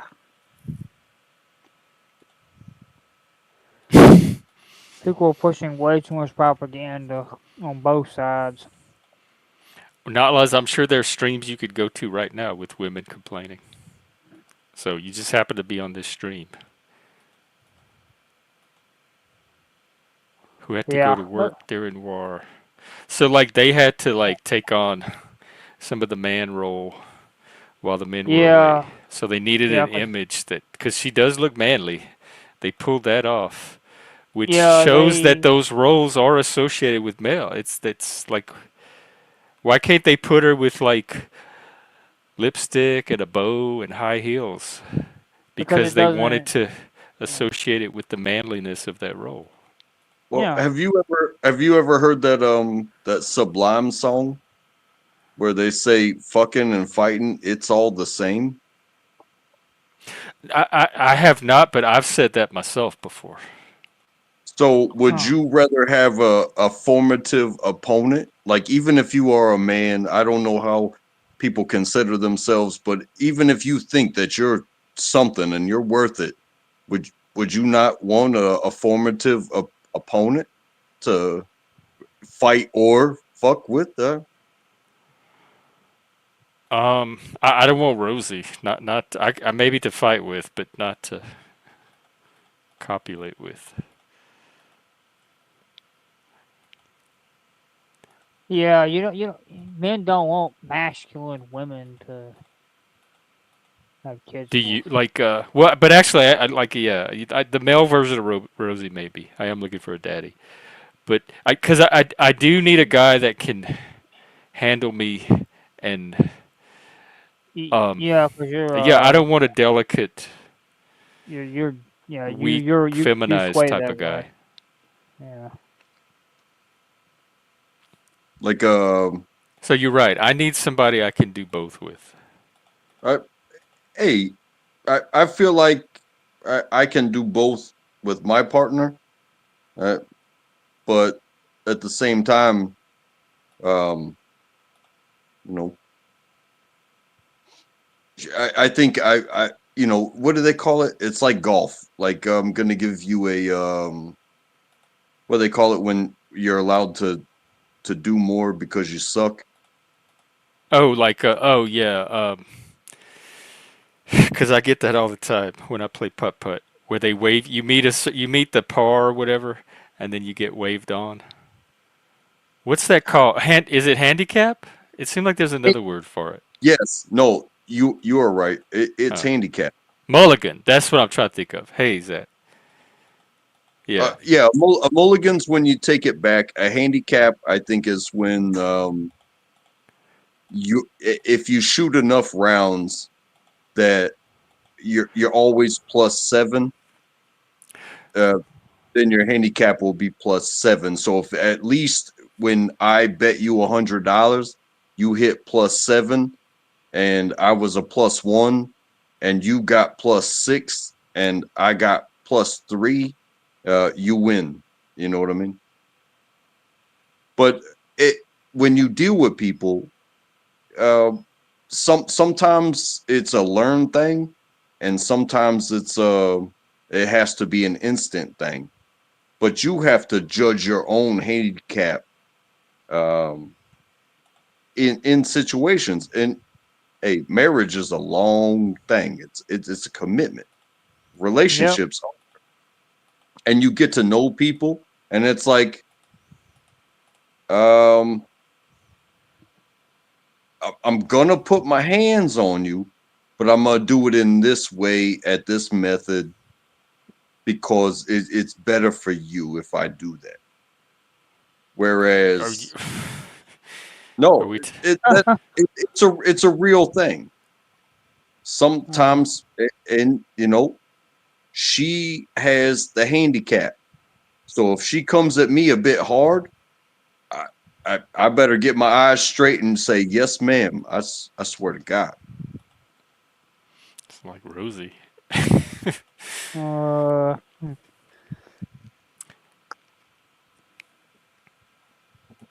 Yeah. If somebody comes at me hard, we're ready to fight. yeah, but if it's a woman, the law ain't gonna like We that still too ready to well. fight. Mm, even though they claim they want equality, but Well, they want equality when it benefits them, and they want yeah, any egalitarianism and chivalry when it benefits them. So they want to have both yeah, worlds. yeah, they want to have their cake and eat it too. Yeah, as they need they need to decide. But I don't think I think even if they pick equality, if there's a physical power difference between the two, I don't know how you can have real equality if they're always going to be defaulting to out of fear to needing protection in certain situations. Then you're never going to have true egalitarianism when there's that big of a differential between one group and the other. So Yeah, you can. without equalizing that somehow, the physical differential between men and women, I don't know how you're going to have true egalitarianism. Really, you can't. Like it's just a fantasy. Cause most women generally just aren't gonna be able to take a man physically, and even the ones that can't take the strongest man uh physically anyways. So it's just pointless. A lot of the women I know back home can though. And there is a Whoa, the difference. strongest man. If you put him against the strongest man. Oh yeah, but they'll use weapons. They'll pick pick up a chair or Yeah, but smash a beer bottle that's or a tire that's an iron or something like. But they're equalizer. not intimidated. Like the fact that it's a physically strong man is not going to stop them from taking them on. But I mean, without taking and using weapons of any kind except for your fist, purely just you as the weapon. There's no way a woman could take on the strongest man, no matter how strong the woman is. They would Yeah, have to maybe have that not. I don't know if I would have a equalizer. problem with women carrying weapons if it equalized. Like if it gave them the psychological equality necessary to have political equality. Well, I'm not saying I'm against it either.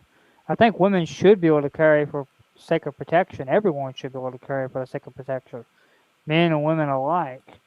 Um, because that's highly important to protect. Because we can't push humanity forward without having the humanity to push forward. So I mean, Like if we lose our women, yeah, we if we lose lose. our women or we lose our men, because we're both, you know, Well, important. until they start perfecting the laboratory techniques, then we won't need either one. I don't know if Because that's we ever don't gonna really need the happen. men and the women. We just need their gametes. Mm, yeah, that's getting into the sci-fi world. It's sci-fi I don't, now.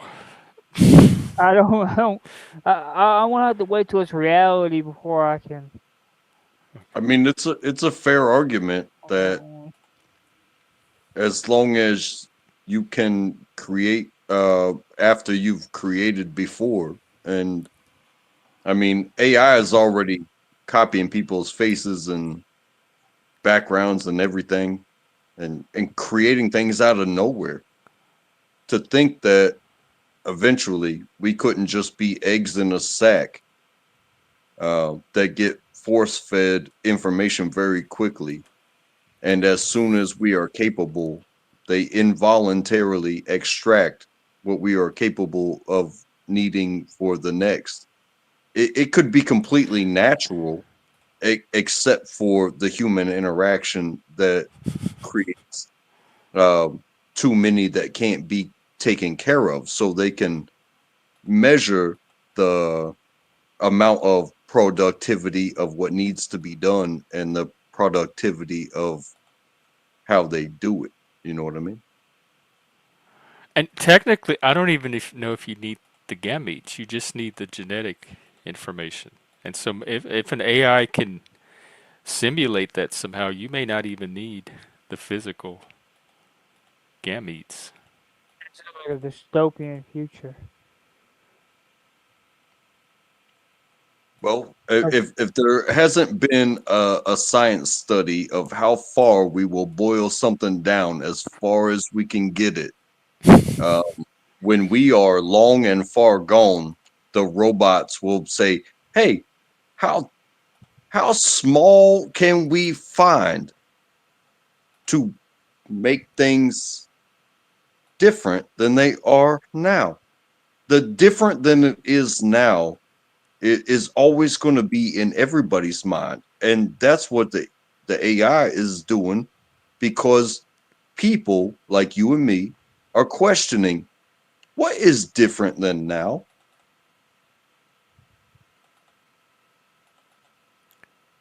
You mean in the future?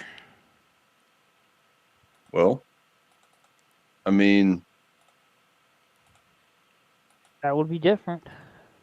if you read the news, it happened an hour ago, it happened a day ago, it happened a week ago.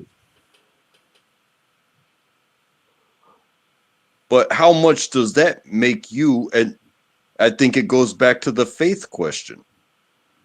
Um, are are are you reading books? Are you listening to what your daddy taught you? I don't know. But what happened yesterday is what you know already happened. But how do you plan for tomorrow? Do you Oh lose your yeah, like making sure your model is still works, and plus the pace things are accelerating at too. Um, you're gonna need to keep updating your models more and more frequently. That's why I try to use as large a source as possible for mine. I use people, books, videos. I have a multiple information channels coming in all day long, so that I can tweak my models when I need to. But we only know that they need tweaking when they stop working in the moment. But I think that's likely to happen more and more often with the pace of change. But the only thing really changing is technology. Like our human evolutionary nature is more or less the same. It just keeps having to adapt to new technology. Yeah, I think so too. Like my life has been pretty consistent. My model has more or less worked, except when it comes for finding a job. My model has more or less maintained a certain level of life for years and years and years and decades without much disruption. It's not all on X, dude. They don't have books on X.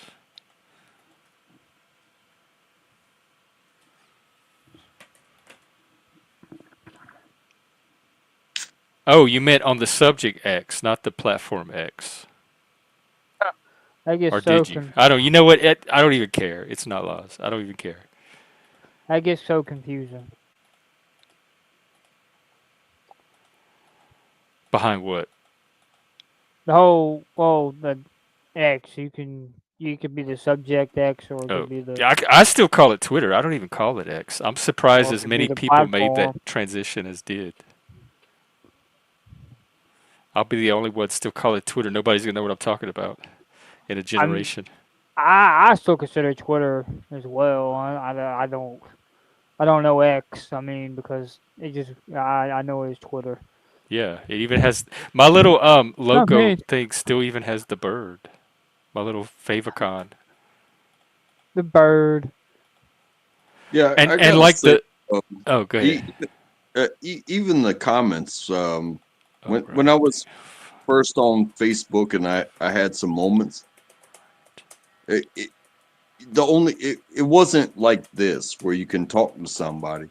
It was comments, and I was a different person because I had only experienced so much and yada yada yada. And I basically wound up over a comment, like cussing out somebody that's been way through way more shit than I have, admittedly. And it was like, wait, like when I looked at it the next day, I was like, why? Why was I that person at that time? And so I completely deleted my Facebook. I said, I'm not Oh, gonna over act. that one comment? Could see that was guilt, wasn't it? It was it, it it was it whatever it was self Yeah. because there was no response to necessarily You felt bad. what made me feel bad about what I had put out there. So it was yeah, I felt guilt, uh, but it was my feeling of guilt, not somebody putting it on me, Yeah. and it was my shame, and it was like, hey, I I need to do better. Yeah. That's I'm I'm trying to feel that right now over not laws. I'm not having much success, but I am trying to become a more loving person. And Philip's right. I did tell the chat to remind me. Um, I just I don't feel it. I'm trying to feel it. I just don't. Not laws really. He really knows how to test that.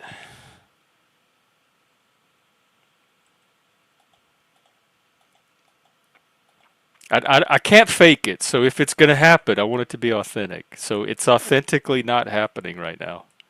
Hey, Mike, I feel. Actually, no. I think I'm dead inside. I don't think I have the love to feel.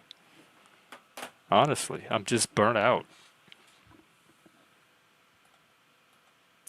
Yeah, well, that's part of it is I don't want to fake it, but at the same time, at least attempting to use the loving words will keep that intention at the forefront. So, but I just can't bring my tongue to say it. I can't. It's not laws.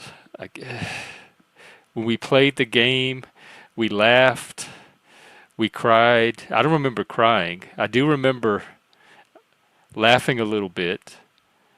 Right, yeah, okay, that's start. You know what? Get in a few more car accidents, and I think it'll get me there because I'm starting to feel a little bit of sympathy for you over the car accident. So maybe just a few more of those.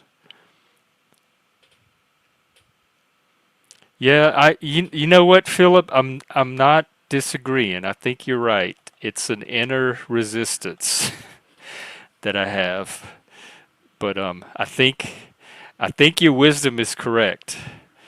There's just something in me that doesn't want to pull it off right now. It's a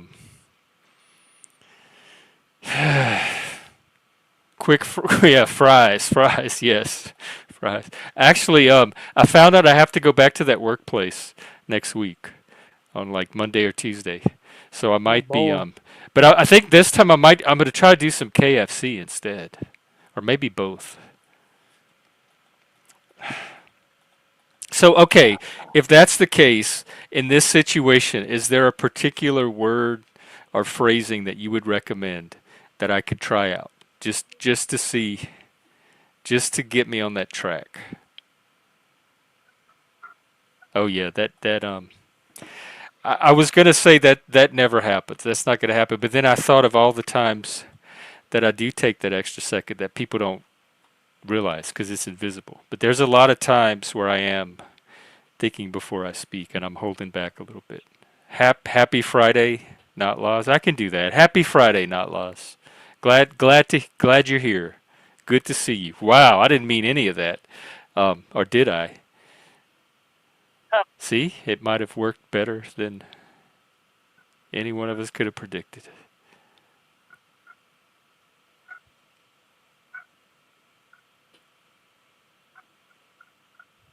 And it killed the chat. So, Oh, I have a fake mic? Alright, I'll take care of it. Or you know what? I have my mod here. One of my demon trolls. He could get on it too. Not Laz, help me find the fake mic. It's probably the one not saying fries. Because that sounds like the real mic. I haven't been up here with the real mic in quite a while. Is he doing okay? I think so. He stopped by during the New Year's chats. I don't see Okay. the fake mic. They all the ones I just checked are the real mics. You have to check the channels and see which one has the one after it. That's the fake mic. And then block his ass mercilessly. If it just don't says ZT, it's the real mic. If it says ZT with a one after it, it's the fake mic. mercy. Um, yeah, I think you could say that. Like you could say stereotypes are because stereotypes are transmitted through stories. They're just stories that about individuals that people pick up that may not necessarily apply to that one individual. So I think they're embedded in the stories that circulate around a society. And so I'd say yeah, they have a mythic basis. Yeah, all I'm seeing is a ZT as well. Oh, so you're saying that second fry comment was not you. All right. Well, let me check that one then. Mike 1 and Mike 2. Let's see, quick fries. No, it's show. You know what? That might have been a YouTube glitch because it's showing up as you as well. Yeah, it might have just been a double post, but I'll keep an eye on it. Let me know if you suspect another fake mic. That's a good question. The 2024 myth. One of the myths for me, and I predicted at the beginning of 2024, was that AI was going to accelerate and become more pervasive in society. And we would be doing way more with AI than we actually are. So I think the AI hype was one of the 2024 myths. Not that it won't happen in 2025, but at least for 2024, it turned out to be more of a myth. My highlight by far was getting monetized, like the channel reaching the 500 and then having the monetization take the channel to the next level. Um, that was a huge milestone and a huge turning point for me for 2024 because it was a goal I had set that I was trying to get to for a while. Like it took me a year and a half to get there. And so when I hit it, that was definitely one of my big highlights. Oh Lord. I Yeah, mean, my mind didn't even go there. Sorry. they're they're definitely we're getting closer to being run a lot with through like computers and stuff, because we're doing a lot of stuff through computers now and stuff. Because like by the end of the year last year, we finally got DoorDash in my little town. You got what? DoorDash. Oh, DoorDash. Oh Yeah, we got yeah, so like DoorDash in the my the little the town. new And the last technologies are spreading. technology's going out there now. I just can't wait till we get a hospital again here.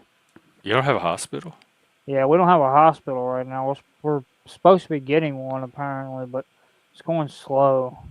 How big is your town? Because I forgot about that we were supposed to be getting one because it's so slow. How It's a how small how many town. people is in your town? Um,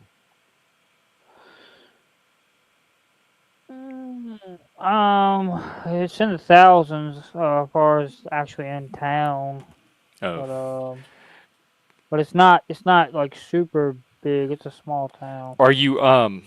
are you near other towns, like larger towns? We have like a couple cities that are nearby, like in the next county over. We have like a couple cities in those next counties over, but Oh, oh yeah. Take care, Untrackable. Great conversation. yeah, Good have a seeing good you, one on Trackable. and Good seeing and you, good bro. luck. Always interesting conversations. That's what I aim for. It really depends on who shows up. Um, so yeah, I enjoyed them. I got a lot out of them, and so many of them are tying into what the stuff I'm trying to present on myths and the different type of stories that we tell ourselves in society. So that's great because they help me to illustrate some of what I'm trying to get across. Yeah,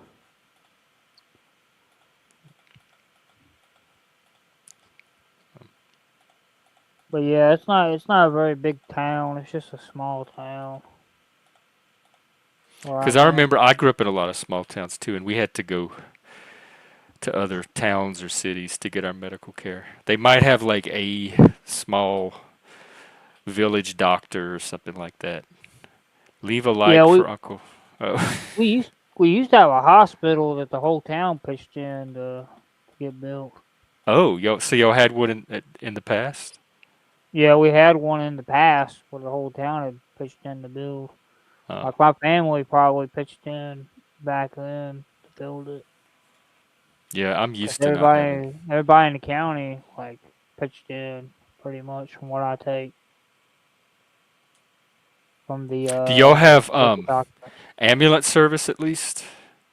If We you need. still have the EMT, but they're probably going to be going out if they don't get any more finance. So we'll lose EMT probably.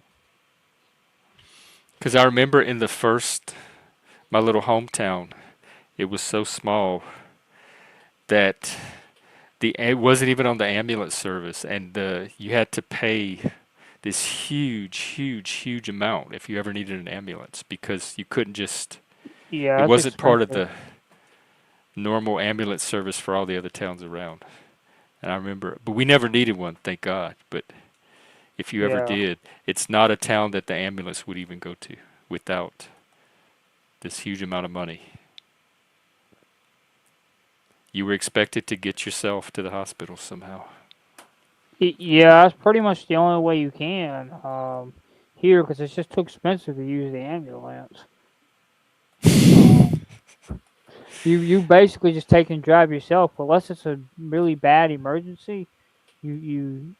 You drive yourself like. Yeah, or have a friend. But usually towns that small, people are more interdependent anyway.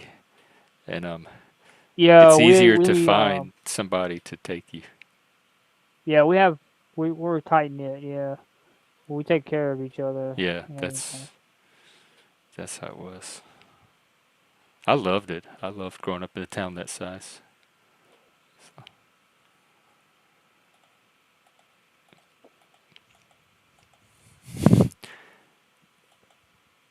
Town doctor, yeah. In fact, we didn't Well, even have police. We didn't have cops. We did not have a. There were not even cops. We had this one old man, and you called him at his house if you needed anything, and you'd call him at his house, and then he would come out.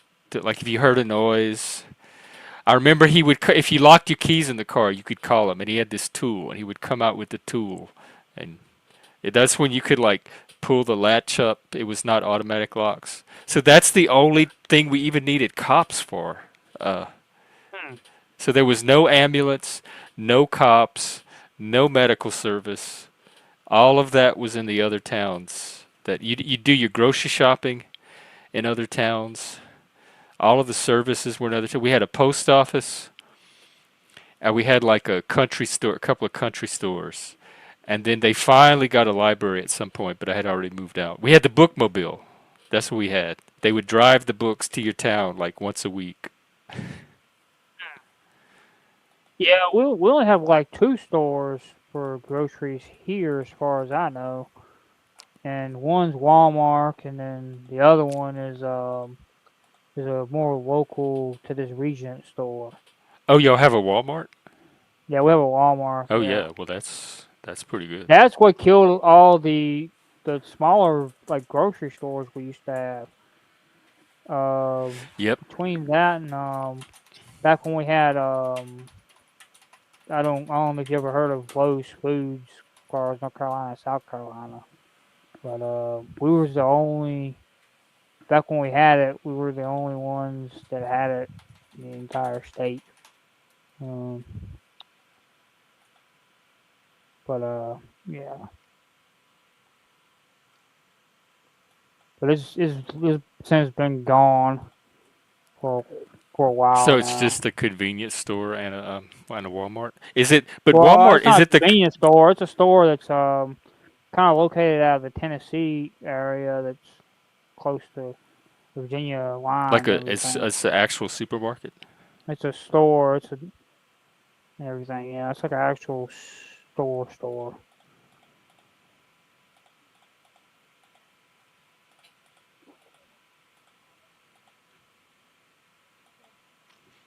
Yeah, I love going to the library growing up.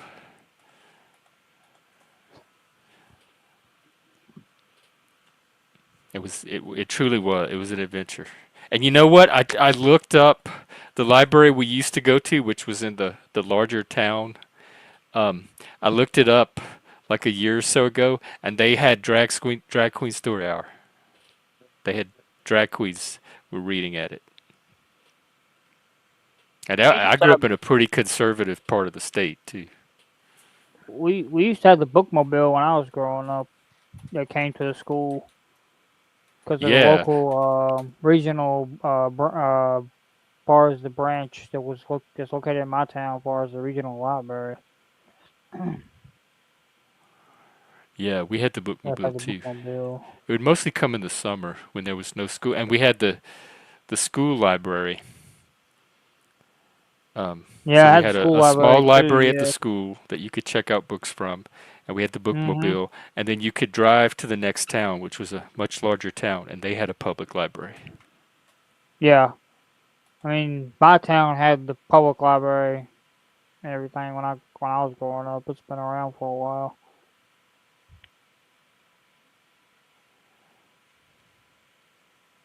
And then we have all the other libraries around the region and the different counties that are around the one that I'm located in that you could go to as well.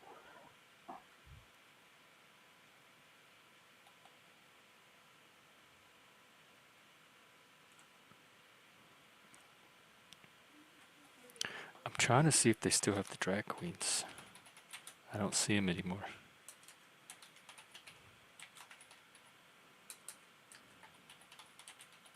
Yeah, a library card is very important there, Mike. Yeah, have a library card if you want to check out a book from the library. Even to this day, you gotta have the library card, or else you can't get a Yep. book out of the library. We had the paper ones, and had this little metal square on it. They have to put it in the machine and run your book through it. It would stamp your book. Hmm. Yeah, I always still got people in it.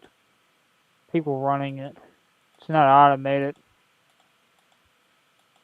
And now I don't even think you need a library card. I think you just punch in your phone number or something. And they have now, if you have a library card up here, they have websites that you can go to and watch free movies and TV shows and check out books online, and you can access these learning like classes and courses all through your computer at Oh, home just using your card number. You don't even need a card. dang.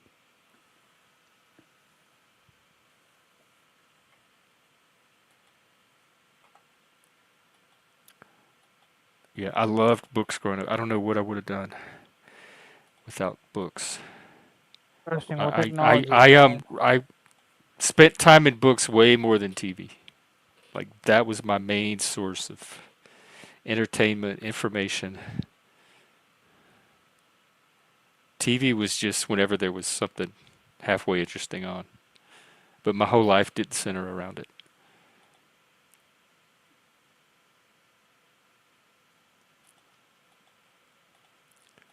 That's good memories. And then when I was in college, I got to work at the library, my university library, for several years. That was fun.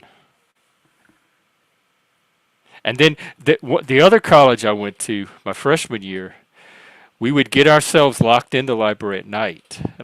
We would hide, and when they go, and I used to work at that library too. And when they would close for the night and they would like sweep the stacks and make sure nobody was in the building, we would find places to hide. And then after they left and locked the doors, we would like hang out in the library all night and party. We would go in the conference rooms, and none of them had windows because they were in the middle of the library. So you could find a conference room, and you could go in there with your alcohol and your cigarettes and party and just hang out. And we would do that. And then the doors would open. You could leave. You just couldn't come in. And so when we were done, we would just sneak out and go back to our dorms. Huh. I know, Philip. No, like everything about Western culture that we have today is just based on what survived. So imagine what like Greek and Roman culture would be, like all the stuff that we didn't know. Because right now, like Plato, Aristotle, um, Homer, some of the dramatists, that's like the peak of intellectual culture from that day. But there might be stuff even more amazing of that we don't even know about. But we probably, like, chances are we would at least have existing writings that made reference to these lost works if they were that influential. So we got what we got, unless some new trove is discovered somewhere. The Black Ages, why you gotta call them black? The Dark Ages? You might have some implicit bias.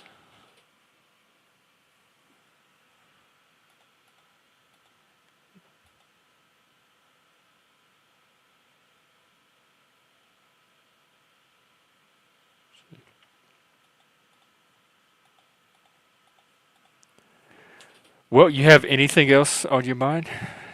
Otherwise, I might wind it down. No, not really. Just if you're ready to wind it down, that's okay and everything.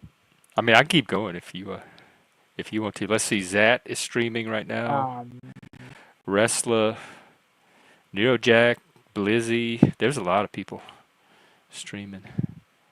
I mean, if you want to shut it down, that's no problem. I'll probably just go over there to Wrestlers. Let's see. Let's see what Wrestler's talking about today. Opinionated, inked in influence. What's that topic?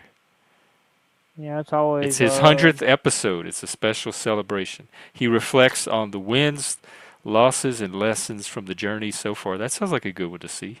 I'll drop his link. And he has a couple of people on panel. There's Wrestler's link. He's doing his 100th episode stream.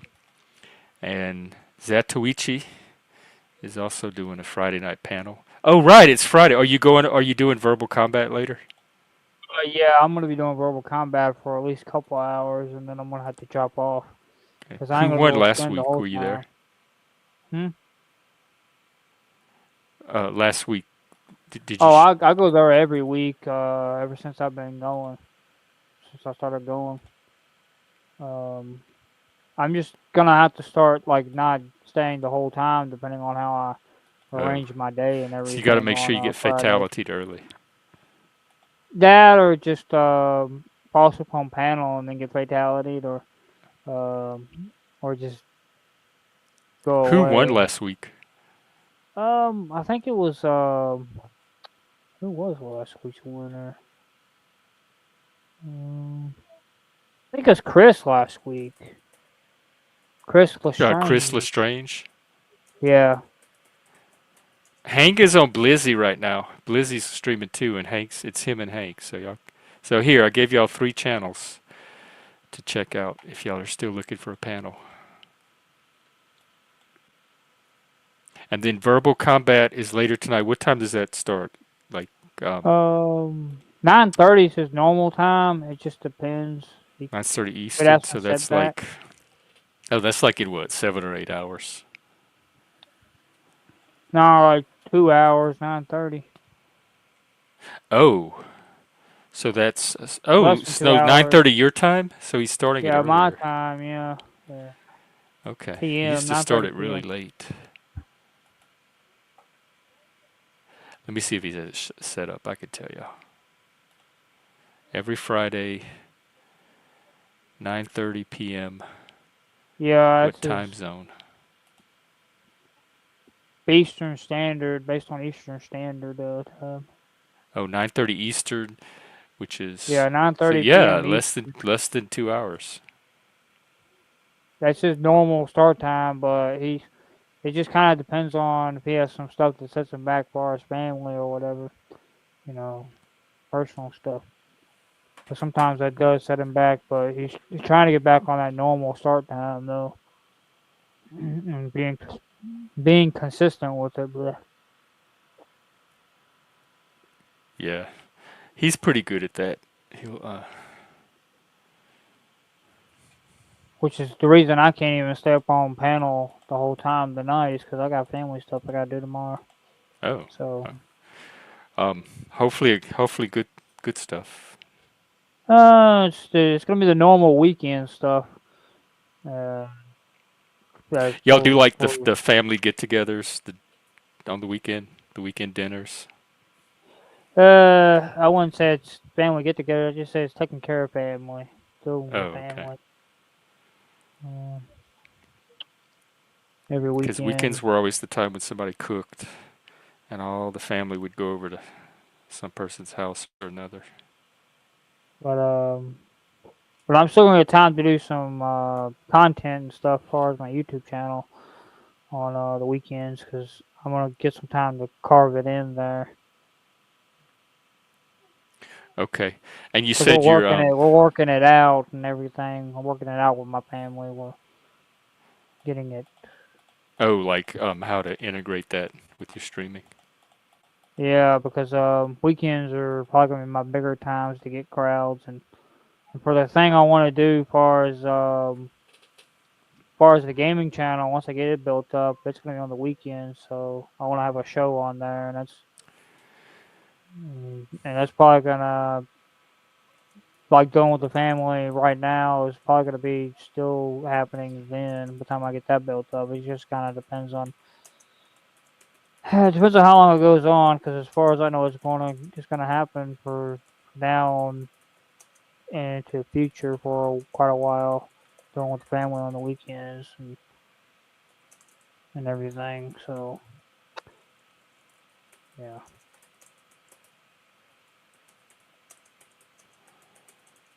And your thing with iFi is going to be Tuesday. yeah, it's gonna be Tuesday at 3 p.m. Yeah, Okay. Yeah, I might show up for that. Maybe hang out in the chat. Yeah. You should. You should. It should. It should be a pretty interesting conversation. Oh yeah, it always is with iFi. Well, I haven't had much exposure to iFi. And I think you're more you're more your worldview is more sympathetic to his than mine was too. So y'all might have, but now I'll tell you this: when it comes to logic and philosophy, iFi's really good. He knows his logic. He's one of the few people on, because I complain that a lot of these debate channels go off of rhetoric more than logic or dialectic. iFi is one of the few people that can um, stick to logic and dialectic and make his arguments that way. And I remember he went up against Andrew Wilson, and just like with my debate with Andrew, everybody was saying how Andrew won. But if you look at the logic of it, no, Andrew did not win. iFi won that one, and I won my debate on the logic. Yeah, but I think with depending on who you're debating and everything, sometimes logic can get thrown out the window. Yes, it does often. But iFi Uh, is one of the few people that has a pretty decent grounding in logic.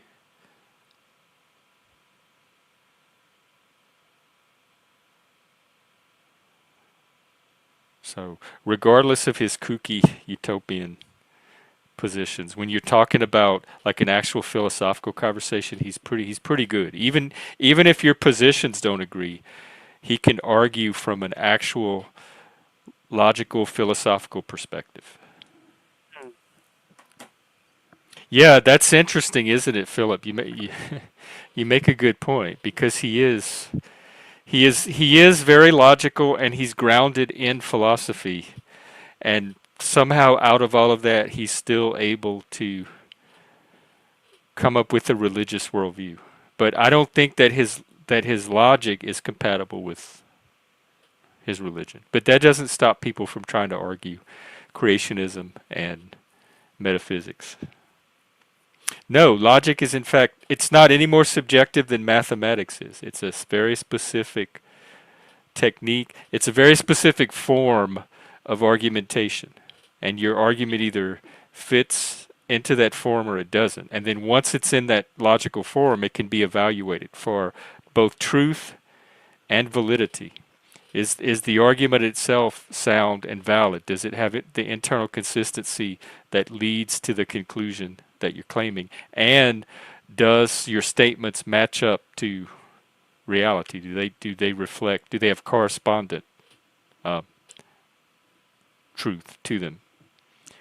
And so yeah, logic is a way of assessing all of that. And in fact, if you take a formal logic class, one thing we had to do was take existing passages from like literature, like the Gettysburg Address, and you have to translate it. You have to put an existing prose passage into logical form and then evaluate all of the statements and claims in a passage of prose as logical propositions. So you learn to do that too. You can take ordinary language and put it in a logical form, and then you can analyze the truth claims of whatever's being expressed in that language through logic. Oh, like vibe epistemology. We saw that at work today with Dolbez, who is also to me a very logical person. But I'm, I'm, I love seeing these other sides and dimensions to him. He's very complex and multifaceted. because logic is objective, not subjective. Yeah, whatever objective means these days, but it's definitely oriented to it. It's a way of presenting and evaluating arguments, and Well, so I you would. you you you can take statements about reality, or the objective world, or the external world, and you can put them in a logical format, and then you can evaluate them for truth and validity. But you can also make other claims not about the objective world and still evaluate them in the same way. So logic is just a tool or a format, that can be applied to many different types of statements or arguments.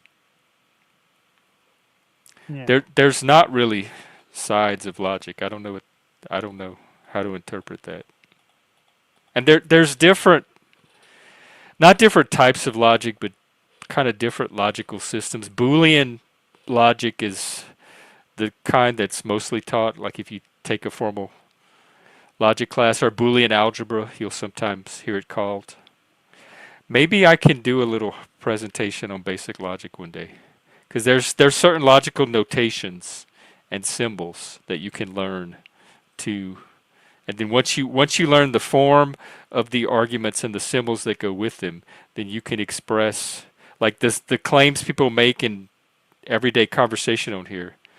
We can learn to translate them into this logical format and logical language. You'd have to refresh. I don't even know. I don't even know what I said when I said that, or what I was talking about. No, I said Dolbez has different sides to him, to himself, because he's normally a logical person, but today he was showing his emotional vibe side, and so all of his statements that attempted to be logical, or that I would ordinarily take as logical, he was revealing to be very emotionally driven. So it was Dolbez that had the different sides, not the logic. So people, I think, have multiple sides to them. They don't just have, they're not just pure logical beings. So people themselves, even the hyperlogical ones, have multiple facets or sides to them other than just the logic, including myself.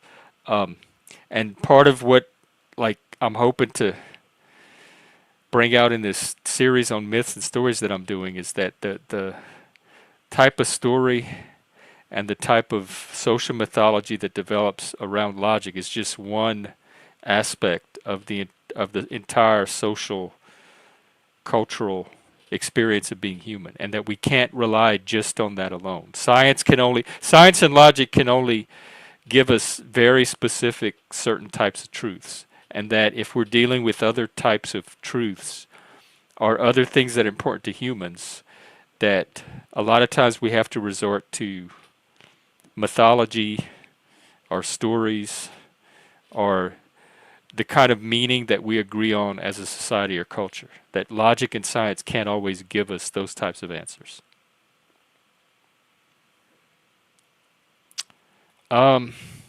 Logic was, well, it was formalized by Aristotle. He's the one that the form of logic we use today was developed by Aristotle. But the content that fits into that logic could certainly be generated by somebody's experience.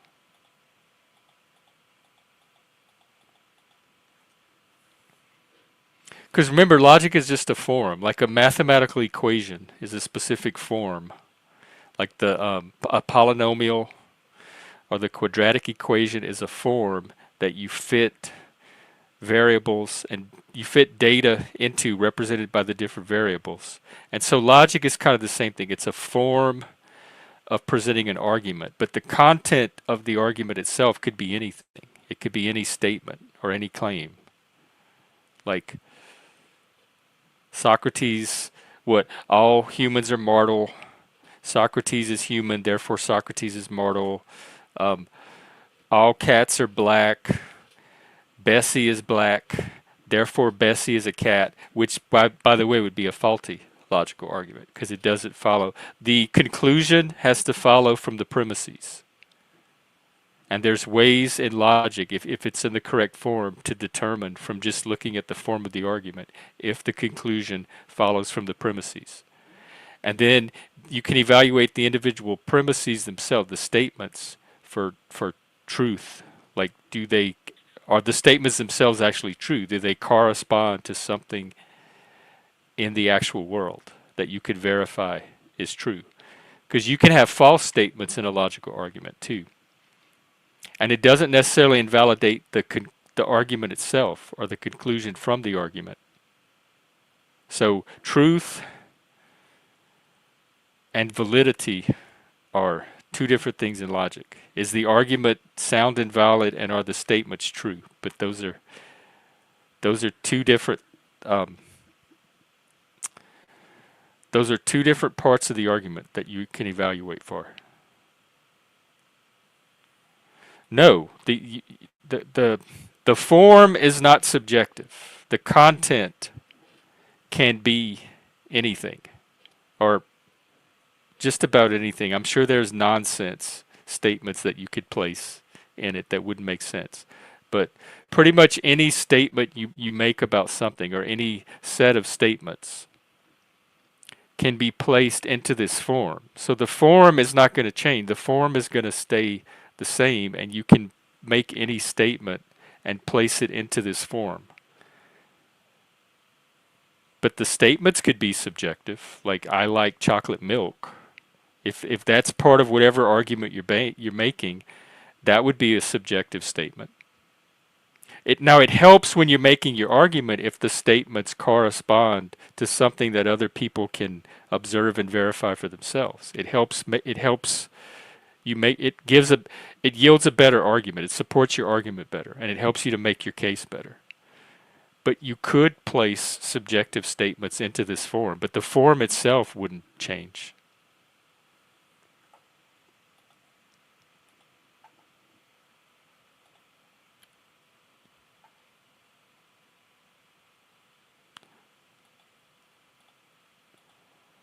Okay, it looks like Blizzy might have just ended, so oh no, they're still going. Picking up chicks. Hank, oh, they're talking about propositions. Hank and Blind are talking about picking up chicks.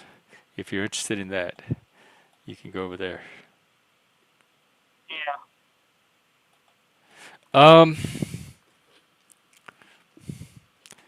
sort of like to me, thinking is broader than just putting something into a logical argument. But I would say thinking is involved in logic. But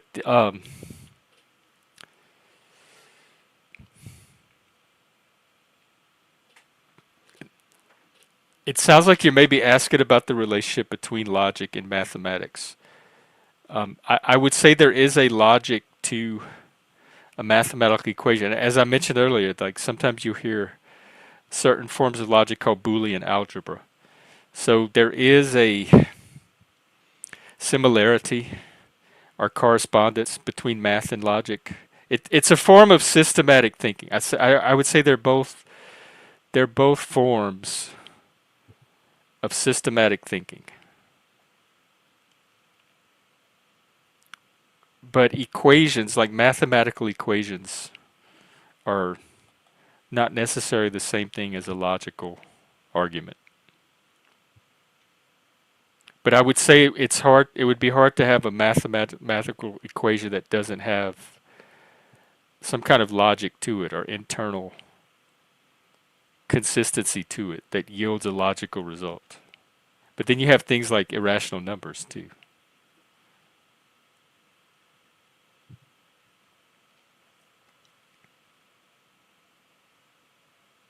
I would say the formula helps you to evaluate your thinking. But the activity of thinking itself is separate from logic, but you can take the results of your thinking, or the products of your thinking, and you can place them into a logical format which helps you clarify and evaluate your thinking. And same with math. Math is just a language to describe things. If you're leaving out pure mathematics, if you're just like applied mathematics, it's a description of things in the world, things outside of math itself, particularly the relationships between things in the world, between quantities, but, between certain entities, certain constants, and it's a system of describing the relationship between these physical entities.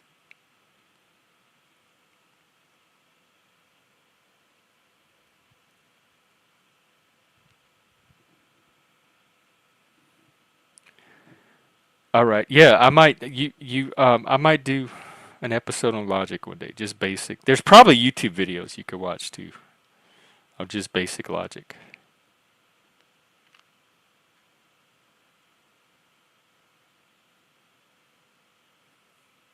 or even Wikipedia. So I may do that. I might put together a little episode on introductory logic. So that because I talk about logic enough, so it'll give people a chance to see what I actually mean by logic. Yeah, you know how to use words. You're using them right now. You use them all the time. In fact, I would say in some instances you may know how to use them even better than I do. I'm not the most articulate communicator.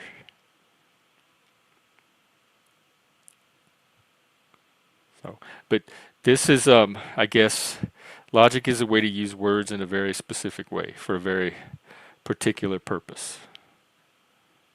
And to me, anybody could learn it. I didn't find it difficult to pick up. So, if you can learn basic math, you can learn logic. If you can do an algebra equation, you could probably pick up logic. Do I have any questions? Um, Not really. I have personal questions for myself, like what am I going to eat tonight?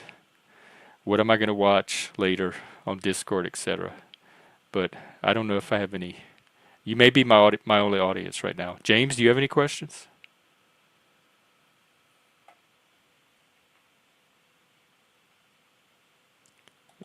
He may not even be there. No, I guess we're out of questions. Do you have any, I do have a question.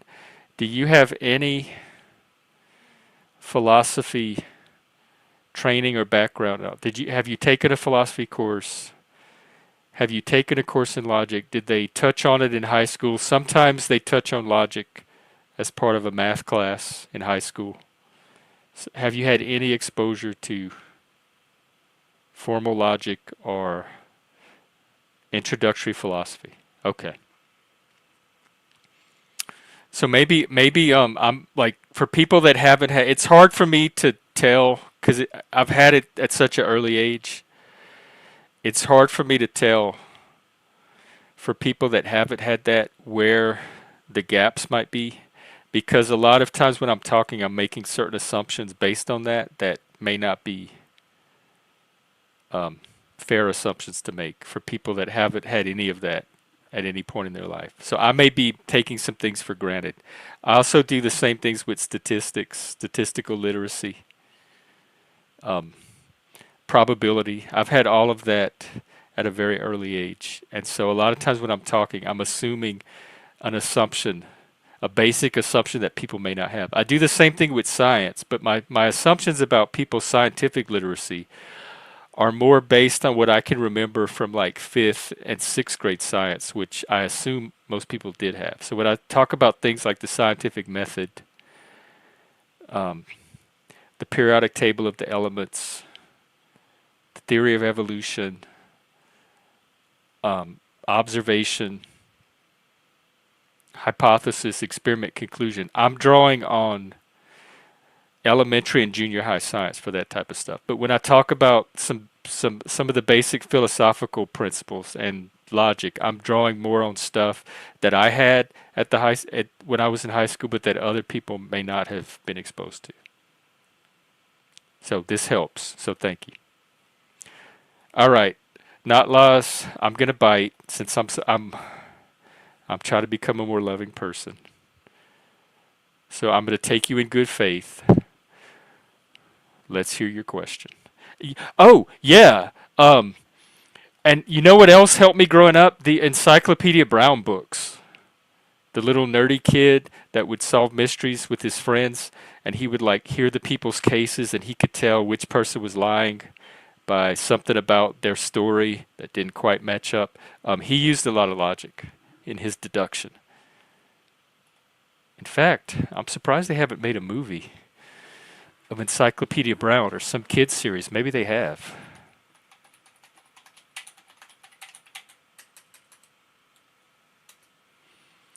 Let me check him. Let's see, have they adapted it? TV series. Oh my God. A live action ran on HBO in 1989. Wow. And it was filmed in, guess where? Provo, Utah. Who knew that Provo was that logical? Oh my God. I gotta find this. I might go watch this. They have them on YouTube. This is too good to be true. Or they have some of them anyway. They're probably self-contained, so you could watch them independently. At least the stories were in the books. Okay, oh my God, he's so nerdy. Please tell me this is not him. Oh, this is... Oh my God, it's a bunch of screaming kids. One of them's blowing bubble gum. It got all over her face.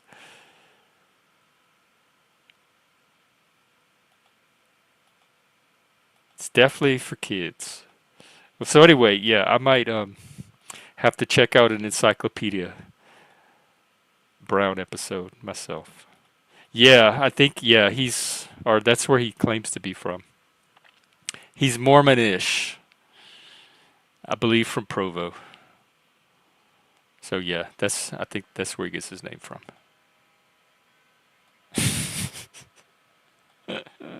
I knew it. I knew it, not lost. I knew it was Lucy in the football. But in the spirit of being more loving, I embraced your right and ability to ask the question. And no, we don't breastfeed, but we do have beer helmets. And I do remember them, they start us on alcohol at a very early age. We'll have little sips of wine with dinner, or a little bit of beer with our crawfish. That's not unusual to see young kids sipping on alcohol. It's because it's French culture. It's kind of a French thing.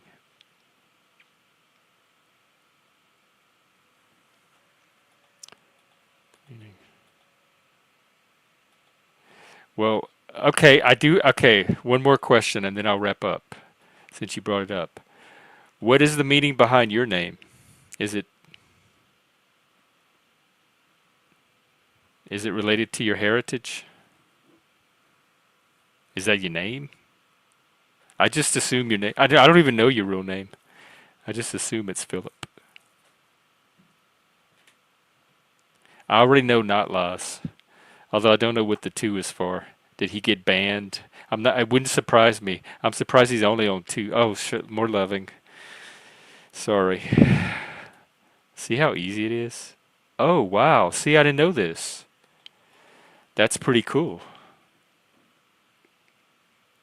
So like King Inspiration or King of Inspiration?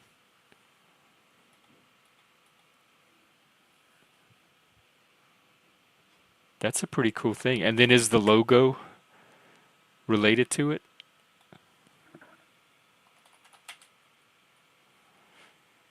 Let me get a closer look at this logo. It's like a crest with an F. Oh, okay. I like that too. Yeah, like everybody being their own sovereign.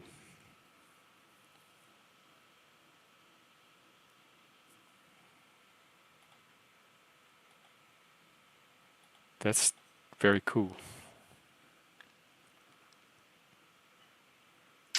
That's some good branding.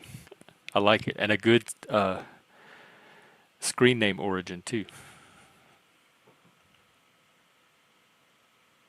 Not lost. One day we'll have to hear the story of your profile picture.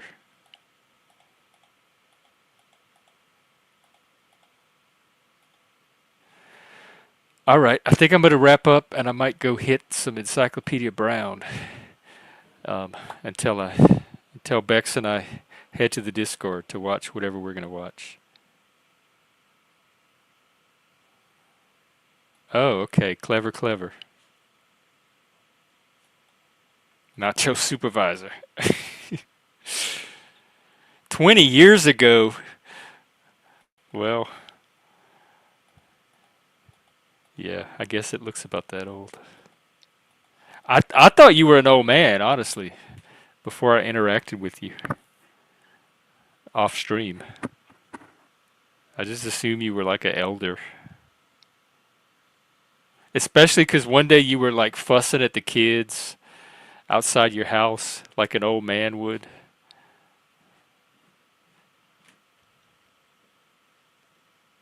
Felipe.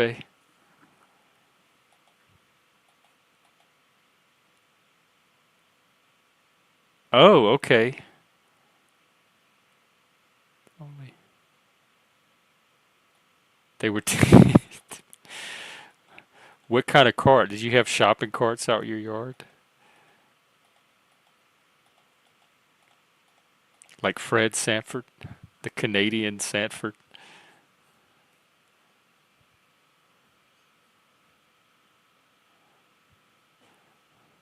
All right. I better break away while I still can. I feel like I could do this all day. It has been fun, guys. Um, they were not. All right. Well, James, if you're there, it's good talking to you today. I'm glad you stopped by. If not, I'll try and catch you on Tuesday. And for the rest of you, same thing. I had fun, really enjoyed it. Joe and I should be out tomorrow at the same time doing our episode. And then I'll be back out on Monday, continuing with this mythology story stuff from Northrop Frye. Okay, I'm going to spend my night in front of the TV. I hope you do something fun with yours, and I will see you again next time. Ooh, wrong video. All right. Take care, everybody.